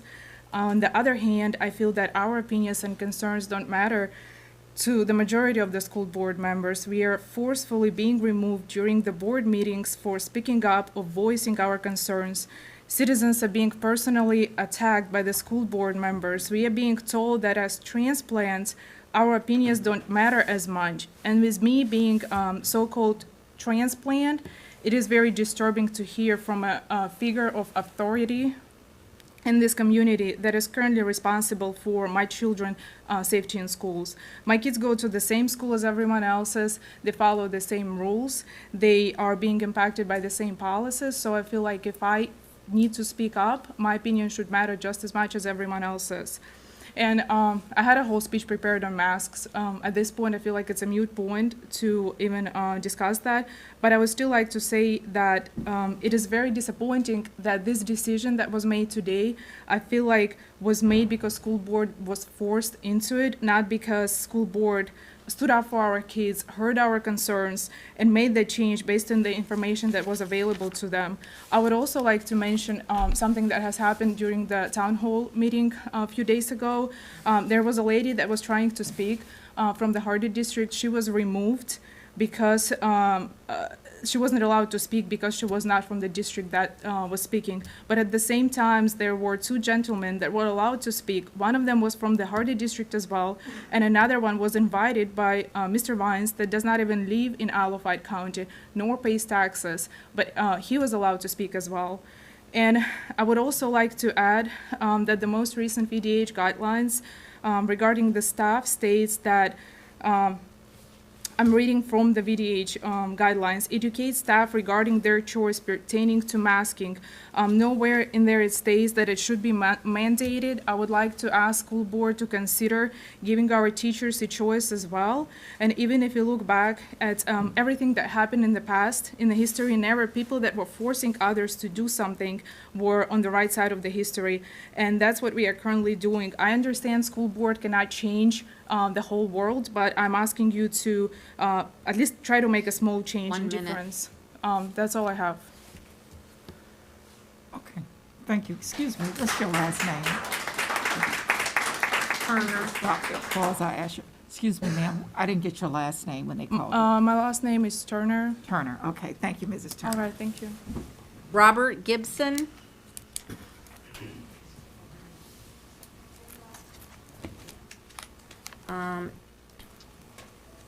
Let me see. Tricia Williams.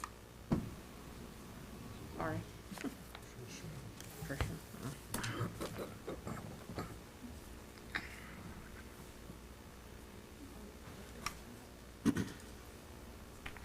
All right. Good evening. My name is Tricia Williams, and I'm in the Carsville District.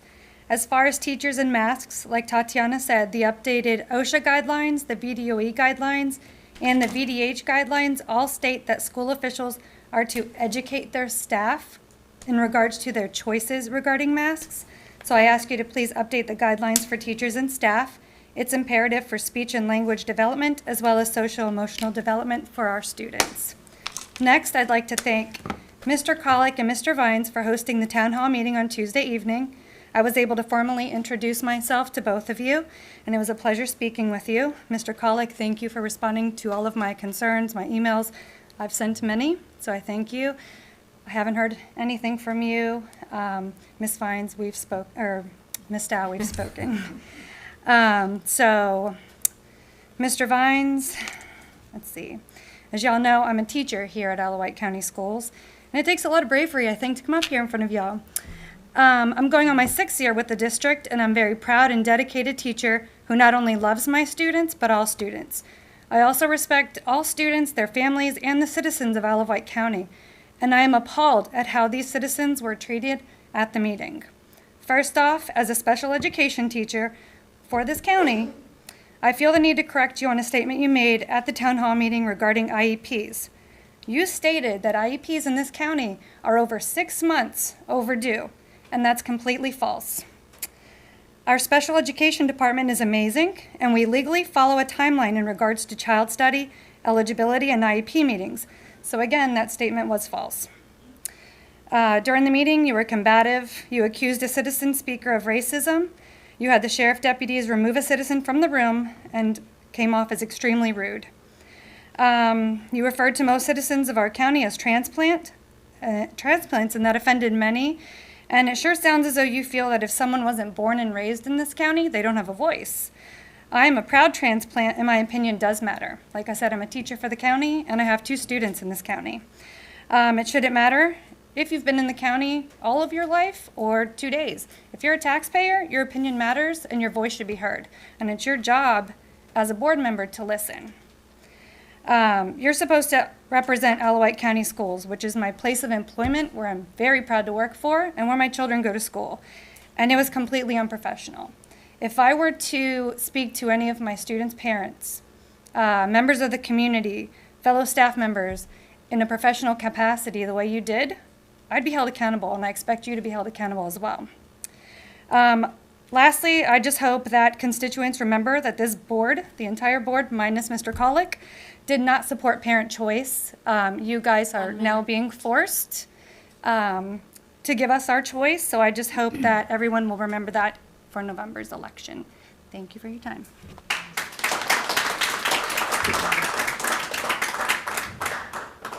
Robert Sweat. Is that right?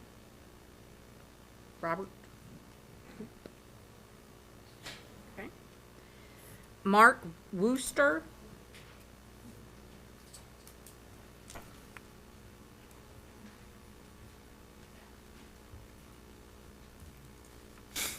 Good evening, board members and fellow attendees. My name is Mark Wooster, and I reside in District 4, formerly the Newport District. I want to say I am surprised and confused by the vote you took earlier pertaining to the mask. I would like to know what the change of heart is, basically, as the opposition to that I have witnessed in the past. Not looking for an answer right now. I am curious. I had a well thought out preparatory speech, but by doing that vote, you circumvented it. So I want to point out a few things. When you made the initial vote, okay, to stay with the mandatory mask, I was disappointed.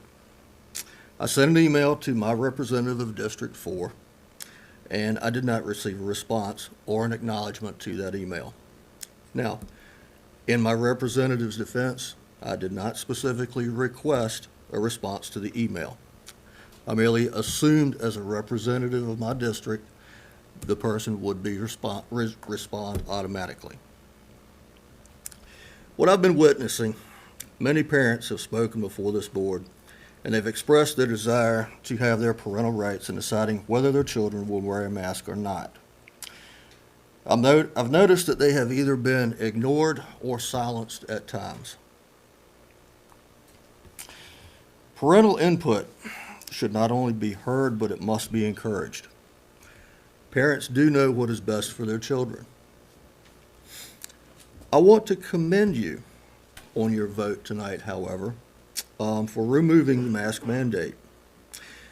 I do feel it is too little, too late. I currently have 2 children remaining in the Isle of Wight school system. I'm very disappointed in the majority of this board and their decisions, as well as their intent to silence and ignore the citizens they represent.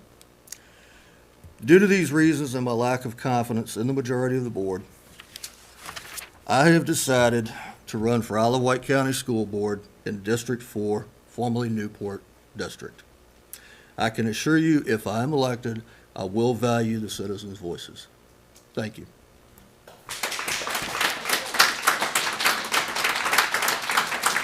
Sydney McClare. Sydney? Oh, there you go.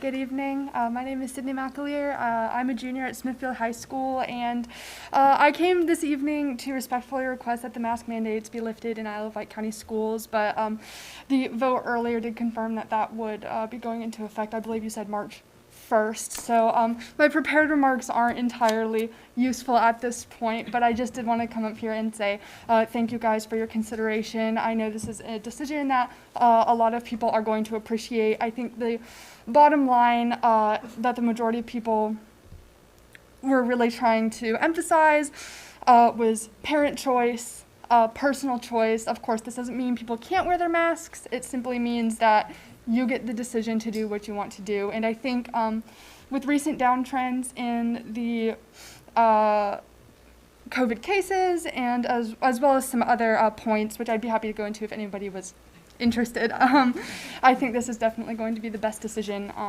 for our students and families. So thank you guys.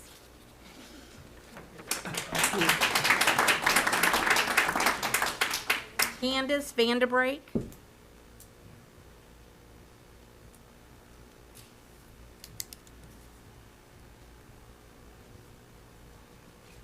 Hello. So I was here because I just wanted to bring up that the previous board had blindly trusted all the figures and presentations seen before them during meetings, just as the city of Troy gladly opened their gates for the Trojan horse.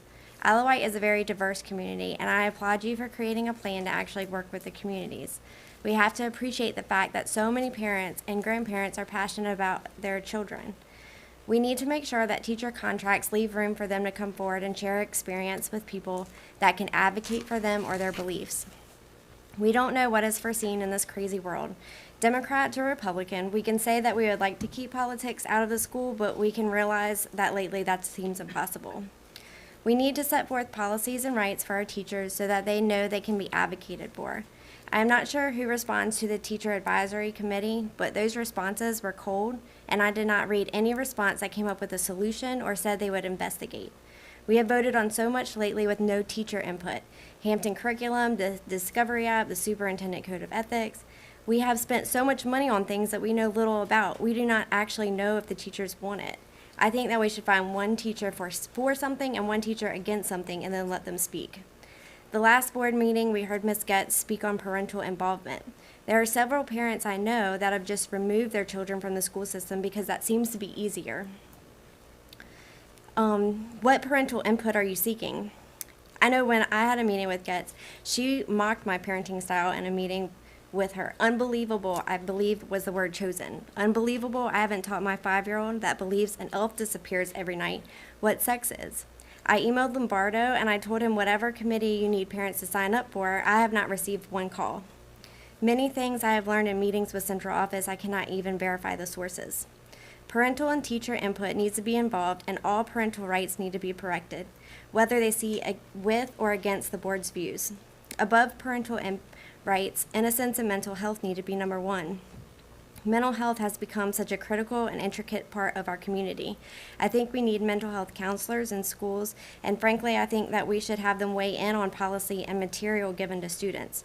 Or maybe even two. Each should be of opposite viewpoints of issues so that we can see case studies that support each view. I would hope that the board would listen to them with open minds and open hearts to contemplate a medial outcome that both sides are happy with or unhappy with. I think that the school board needs to define the word morals, because that's come up a lot and there's been no definition for it. My son is 5. He is wonderful and innocent. He believes in Santa, elves, God, and everything good.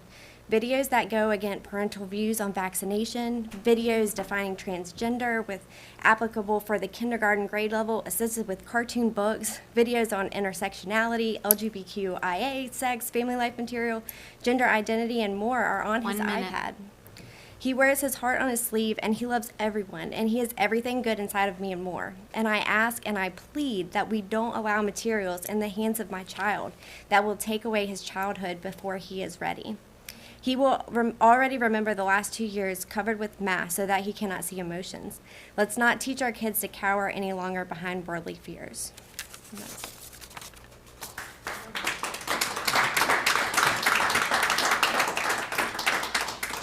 Jason Marsh.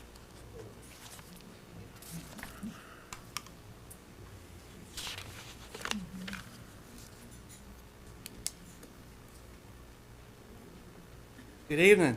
Jason Marsh, Windsor District 3, transplant. I appreciate y'all giving me a few minutes of your time.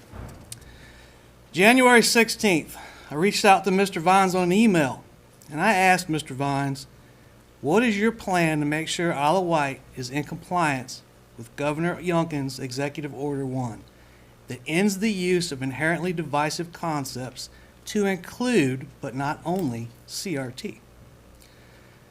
I've yet to get a response. You're my rep. That's January 16th. Today's the 10th. January 25th, I reached out to Chairwoman Tynes. I recommended that she share all the examples of divisive concepts and materials that have been identified over the year. And I advised Mrs. Tynes of the governor's tip line on CRT. And the sheer fact that that exists is an unfortunate reality. January 30th, still hadn't heard anything back. And this was after Mr. Tynes stood up and categorized me and others as a transplant and voiced his... Excuse me, it wasn't Mr. Tynes, because Mr. Tynes has never been to a school board meeting. Thank you. Okay, well, we can get into semantics anytime you want to. We've been doing that for over a year. You meant Mr. Vines. Mr. Vines, I apologize. Thank you, I appreciate that. I apologize. Tongue-tied. So January 30th, I reached out to Chairwoman Tynes, and that was after Mr. Vines categorized folks like me as a transplant and made his self-appointed authority to speak for the entire board. That same day, Mrs. Tynes in kind replied to me. This was on a Sunday, and I appreciate a Sunday response. And she apologized for Mr. Vines for his discriminatory remark and clarified that he did not speak for the entire board. Right? In that same email, Mrs. Tynes spoke for this entire board when she said, to respond to EO1, Isle of Wight will not have to take any actions on this order. Divisive concepts, include CRT theory, has not been implemented in our schools. I have in my hands 10 pages of examples of material, learning resources, we can call it whatever you want to call it. It's divisive. Much of it is directly related to CRT. Today, most of this is available on every student's Clever account. So again, I want to know what the board's plan is to make sure we're in compliance with EO1. If you don't have one, that's an acceptable answer for now. 1 minute. I sat down with Mr. Lombardo and Mrs. Getz on Friday. We had a good meeting. He assures me he's going to provide me a formal response to my KLBE submission. I learned during that meeting that Mr. Thornton has since removed, or at some point in time removed, TED Ed from not just elementary accounts, but all accounts. Thank you, sir. That is one of 3 applications I and others have sincere heartburn with. Thank you. I believe our teachers have our kids' best interests in their heart. And I don't think Isle of Wight teachers are actively teaching CRT. But what I do know beyond a shadow of a doubt is we have inherently divisive materials available today. It needs to go. I don't care how it got there. I don't care how much we paid for it. These fine folks are going to come up with a plan, I trust, but you're responsible for this. Time. Thank you.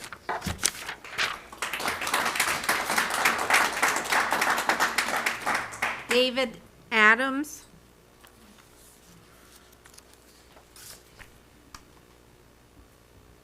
Good evening again. My name is still David Adams, and despite the length of this meeting, I have not moved from the Windsor district. No, I'm kidding. Thank you all for being patient.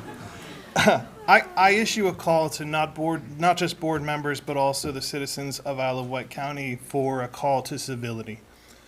Y'all are getting phones, and they're going to be published, and I would definitely get familiar with the quiet hours on those phones, so you're not getting texted at 3 in the morning. That's just me. I think there's a reasonable expectation that you respond during business hours, whatever that is. If you choose to respond after, then that's on you, but let's try and be civil about it, everyone.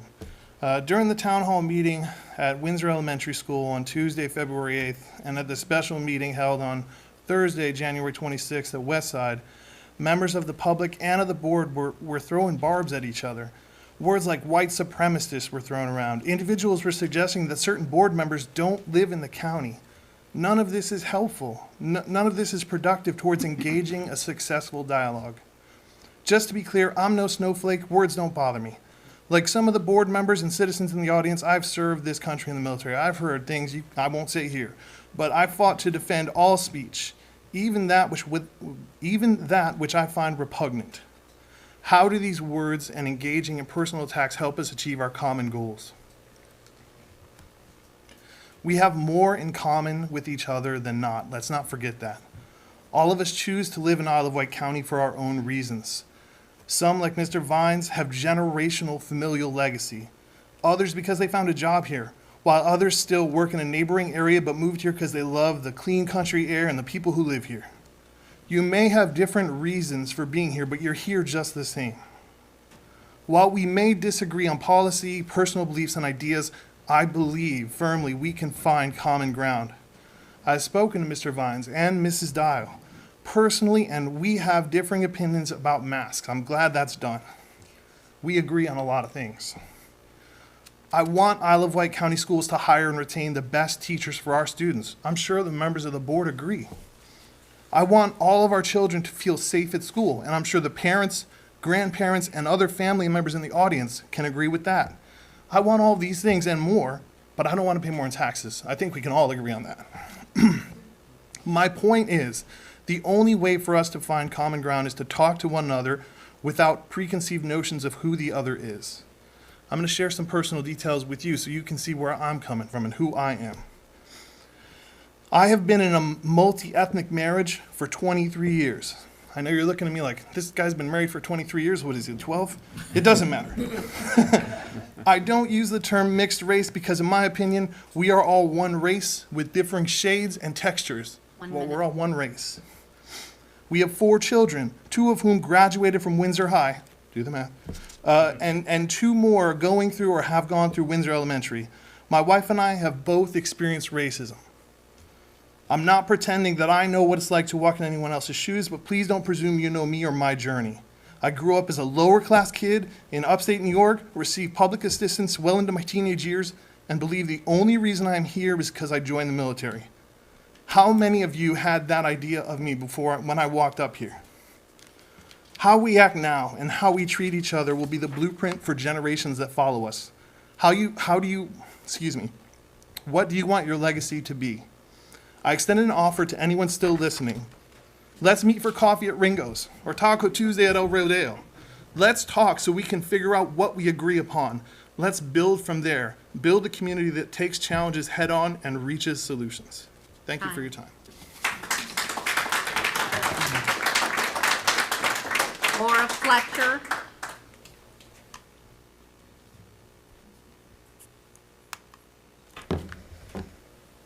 Good evening, ladies and gentlemen of the board, and Dr. Thornton. Critical race theory and its divisive tenets are woven throughout our curriculum, yet you deny. An optional mask policy, and this is a little outdated, but I'm still going to stand by it, was given under Governor Youngkin's EO2, and every avenue is opening for us to safely unmask the children of Isle of Wight County, and yet you defy. This body has worked consistently to silence the free speech of parents and citizens. We have watched as you voted, I guess really it was the previous board as well, to limit speaking times to 1 minute. We've watched as you voted to rearrange the request to speak portion of the agenda in order that uncomfortable topics brought before the board come at the end of the meeting. We've watched as you've called special meetings regarding Isle of Wight County mask policy without a public comment period. These actions were taken to quell public input and to silence dissenting opinion and conservative voices. All of this I decry. Tuesday evening, I attended the town hall co-sponsored by Mr. John Colick and Mr. Michael Vines, held at Windsor Elementary School. The unelected Mr. Vines and his co-conspirators, the NAACP, orchestrated quite a show. Reverend Willie Williams was the first to speak. He accused Mr. Colick of being a white supremacist, as in the past, Mr. Colick had referred to his conservative values. Reverend Williams finds conservative values offensive and links conservatism with white supremacy. Following Reverend Williams, several speakers later, a young man, Mr. Brandon Randleman, approached the podium. Mr. Randleman admitted to having graduated from Windsor High but no longer living in the county. You might also remember Mr. Randleman from a Wavy TV 10 interview from April 21, 2021, regarding the now famous traffic stop video by the Windsor Police Department. Reverend Williams and Valerie Butler of our local NAACP are also featured in this Andy Fox story. Mr. Randleman, clearly an NAACP activist, was given the floor. He continued in the denial of CRT, the lie that it is only taught in graduate level courses, and then proceeded to rail against Governor Youngkin's parent tip line, which exists for parents to report divisive teaching related to all things CRT, diversity, equity, and inclusion. Do you know what necessitates the tip line? The continued denial by the Department of Education, the Virginia Department of Education, and even Isle of Wight County Schools of the existence of this divisive ideology in our curriculum. The tip line exists because of the silencing and ridicule of the conservative voice. Parental rights, the rights of the family, are inherently conservative. The audience was then forced to listen as the two, Vines and Brandleman, waxed and waned in a mutually respectful manner about alternative facts related to America's founding. Mr. Vines, I'm going to skip ahead. What was your intent in orchestrating the events of Tuesday night? Can you please explain to us the difference between equality and equity as taught by Dr. Martin Luther King? Did Dr. King advocate for equality or equity? Those are my questions. Finally, I'll close with the Isle of Wight County School mask policy, and I'm just going to skip ahead to this too. This is something I did agree with you on. Why not end it now? And I'll tell you why, because when we know how detrimental prolonging this policy is for all involved, children, staff, teachers, administrators, yet still say some let's wait, let us see what the courts decide, we should know in a couple of weeks, I say the time is now, because when something's wrong and you know it, you fix it. And you don't need to wait and delay for anything. And I mean end it all. Masks, cleaning procedures. Miss Martha Jackson.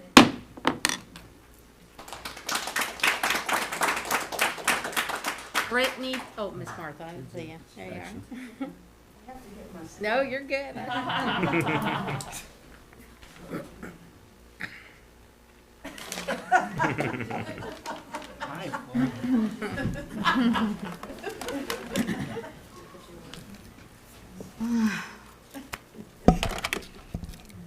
Chair Tynes, school board members, Dr. Thornton, Martha Jackson, Smithfield, Virginia, Hardy District. In honor of African American History Month, there are some school board movers and shakers in your packet. Now, the Innovation Dream Team of Briggs, Cooprider, and Elliott, my packets aren't as neat as something they would do, so mine's probably like an elementary school person. I have listened intently to the maligned opinions of some who have come before you, presenting what they propose you should do for their children. Some have spewed vitreous, inaccurate comments. Some have threatened, harassed, so much so to the tune of 2 former board members resigning. And some have been heard saying they plan to do the same to those who do not support their cause. They will continue to persist in opposition to the work that is assigned to you as a board. You are familiar with the old adage, the more you stir it, the more it, and I will say that outside, I won't say it in this venue. As a critical link to public education, you have been elected, appointed, and tasked to represent all of the 5,000 plus students in our 9 schools, not a select few whose parents who only have their interest in mind. Some of you have even used your position on this board in self-serving while you pursue selfish personal ambitions by using social media and appearing on talk radio shows that represent your stance. This is not appropriate. I urge you to remember your calling, and that is to make sure you provide the best education for all students, all caps, all students. You're not going to be popular, and yours is not a popularity contest. As hot-button issues continually come before you, stay focused in the midst of your detractors. Keep integrity intact. When you face formidable opposition and obstacles, let integrity shine through. You are unsung heroes. You are establishing a vision that will continue to enable our learners, all of them, to take on the world in a big way. Keep on reporting student success stories. 1 minute. As all of our student successes, Eye on Instruction, Student of the Month of all of our talented students. Please do not let criticism stop you from doing what is best for all children. It is urgent that you prioritize your energies. Don't let the negativity circumvent what should be at the forefront of all of your decisions. Our precious children, all of them. Thank you. Thank you.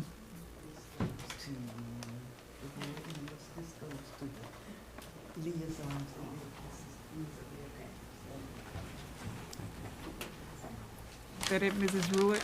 Okay. I'm sorry, Miss Brittany Taylor.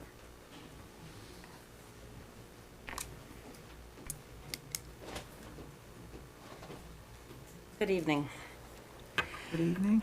I am here today because I am a parent. And as much as I would like to praise you for your vote on the masks, I cannot. This was a total about face. When in fact, just the other week, you said that you guys would not change your vote even after reviewing the health guidelines. I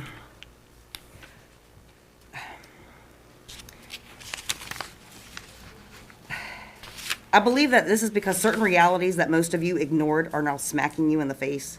The school board has ignored its own policy that allows the public to speak. It has had people unlawfully thrown out, ignored the Virginia Department of Health's latest guidelines that show the harm masks can do to our children. You willfully ignored, and then at a later special meeting, which I attended, so that even if I went there, what the message you're saying is that you don't care about our students. You don't care about their health. You're not putting them first. And that clear message to us is that you have to go. Those of you who are going to say that you put our children first, but yet state you're going to ignore the guidelines, and now that it's a popular choice, now that they've passed that law, all of a sudden you are in such big favor of it, I don't buy it. I don't buy it. And to the comment that was made at the town hall 2 days ago, this is very upsetting. A reverend who said the word conservative makes him think white supremacist. I don't know if any of you have heard of Dr. Carol Swain, but she is from Bedford, Virginia. She is a retired professor from Vanderbilt University of Political Science and Law, and she is a proud black woman, and she's a conservative. And I would like to see somebody look her in the face and say, because she's a conservative, she's a white supremacist. And to have that said by a man of the cloth, all I'm hearing from him is his own bias, his own hubris, and sowing seeds of discontent. And last time I checked, that's not what they're supposed to do. I find it to be extremely inflammatory, it is unhelpful, and it does nothing but separate us when we should be coming together. Thank you. Thank you. Reverend Williams. He's not here. He's not here. Melissa, is it Whited?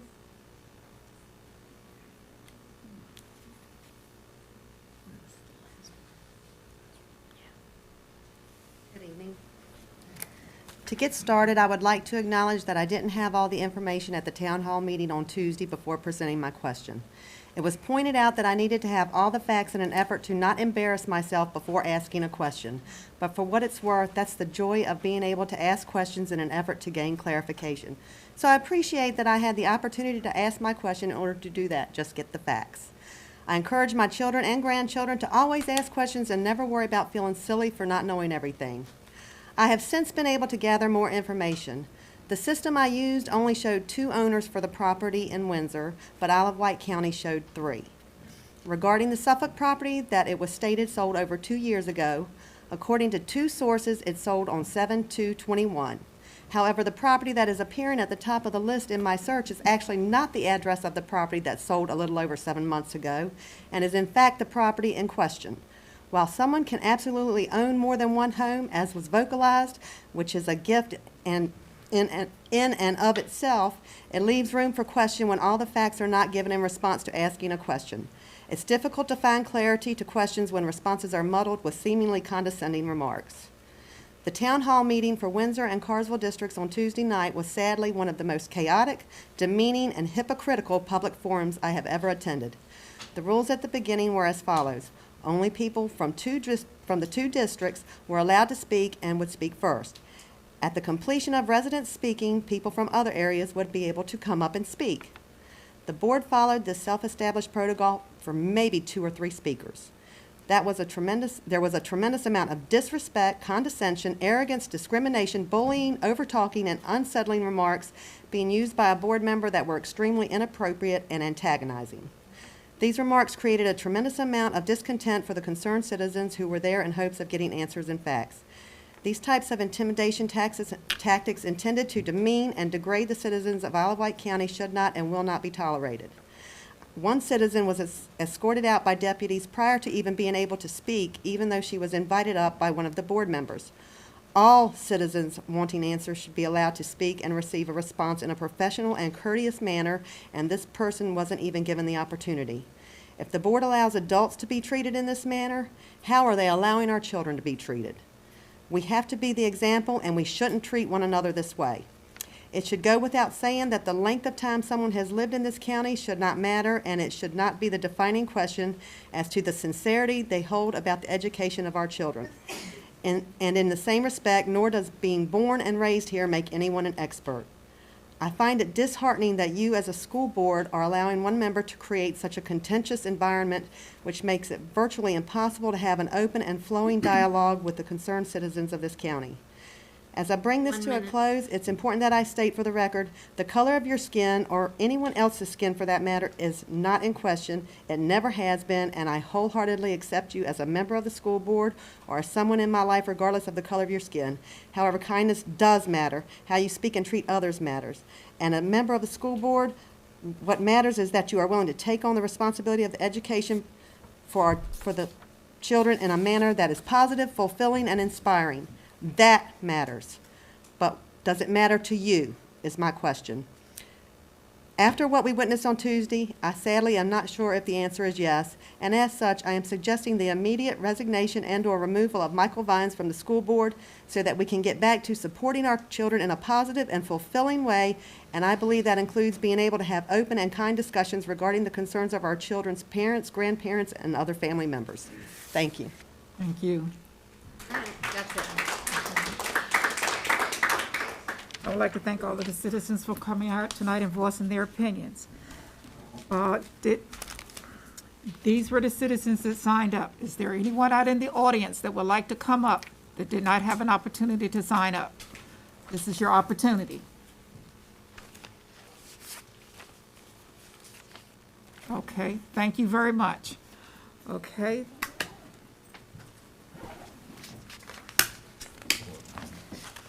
I know. All right, at this time, we'll have board member requests and comments. Item number 20. Hi, guys. So I'm the I'm the Smithfield liaison at Smithfield High School, and You mind saying your name? Oh, I'm Neely Harris. So nothing. Okay, athletics has been pretty hot right now at Smithfield, but we haven't had much on like the academic scale because we just started our new semester, so everyone's getting into their new flow of classes and getting ready for what's to come. Smithfield Athletics is having an outstanding winter season. Our girls basketball team is 16-1 right now with 2 games to play, and we will be seated at the top of the region. And we also had 2 of our senior players, who you mentioned earlier tonight, who have signed to play D1 basketball. Kyla signed with Baylor, and Jayla signed with East Carolina. And our boys basketball team is also having a good season. They're 13-6 right now. Wrestling and swim have their regional competitions at Churchland and Midtown Aquatic Center tomorrow. Both plan to qualify multiple students for states, and wrestler Nick Boros, who's also a senior, recently secured his 100th career win. Good. And that looks like it's about it. Indoor track, they have several qualifying times right now, and our spring sports have tryouts in 2 weeks. Okay. So busy times for sports. Thank you very much. Do you have a report? Okay. So our girls basketball. Name. Oh, Name and Kylie school. Sharp, and I'm from Windsor. Okay. But our girls basketball team did really well this season. We actually finished number 2 in the district. So we start the regional, I think, game on Friday. Okay. We had a lot of students wearing red today in support, and we've had Black History questions of the day every single day for the chance to win like a gift card for like Chick-fil-A or Starbucks or anything. So like popular. It'll be a quote and it'll be who said this pretty much. So, and then we just got the announcement that the junior and senior prom will be April 23rd. Okay, thank you very much. Has Smithfield set a date for their prom? Ours is normally mid to late May. We wait till AP testing is done so they can enjoy their time. Okay. At this time, I would like to thank the two high school principals, Mrs. Laura Sullivan and Mr. Brian Thrift, for allowing us to come on their campuses Monday and today to view the CRT, not CRT, sorry, to view the CTR programs. CTE. Thank you, CTE, I'm sorry, I'm just, it's been a long day, okay. Yeah. The CTE programs, okay? Thank you all very much, I appreciate that, and I know it took a lot of time out of your daily schedule to allow us to do that and make sure the staff was in place to also, and the students, to show us around. Thank you very much. Any other comments from or concerns from board members? Yeah, I'll say a Mr. couple Collett? words. Hey, folks, this is just our second meeting this year, so it's actually my second regular meeting. Last month was a big-time learning experience, I know, at least for me. We had some good training about a week or so ago with the Virginia School Board Association. Without that training, I don't think tonight's meeting would have gone as well as it did. And I want to thank the rest of the board for going to that training and really participating with all our hearts. I am learning so much sitting up here and working, and as somebody said earlier, we put a lot of work into this, whether it's researching things on our own, asking the clerk for some information, talking to Dr. Thornton, talking to each other from time to time, and answering a lot of parents. I try to answer every email someone sends me, and it's not always going to be the answer you want, but I will strive to answer every single person. And I do appreciate the good comments, but I also appreciate people who come and tell me, hey, you did something wrong, would rather see you do this or do that. And I write that down, and I take that constructive criticism and I try to see how it fits in, and if I can make a change. We're not going to please everybody.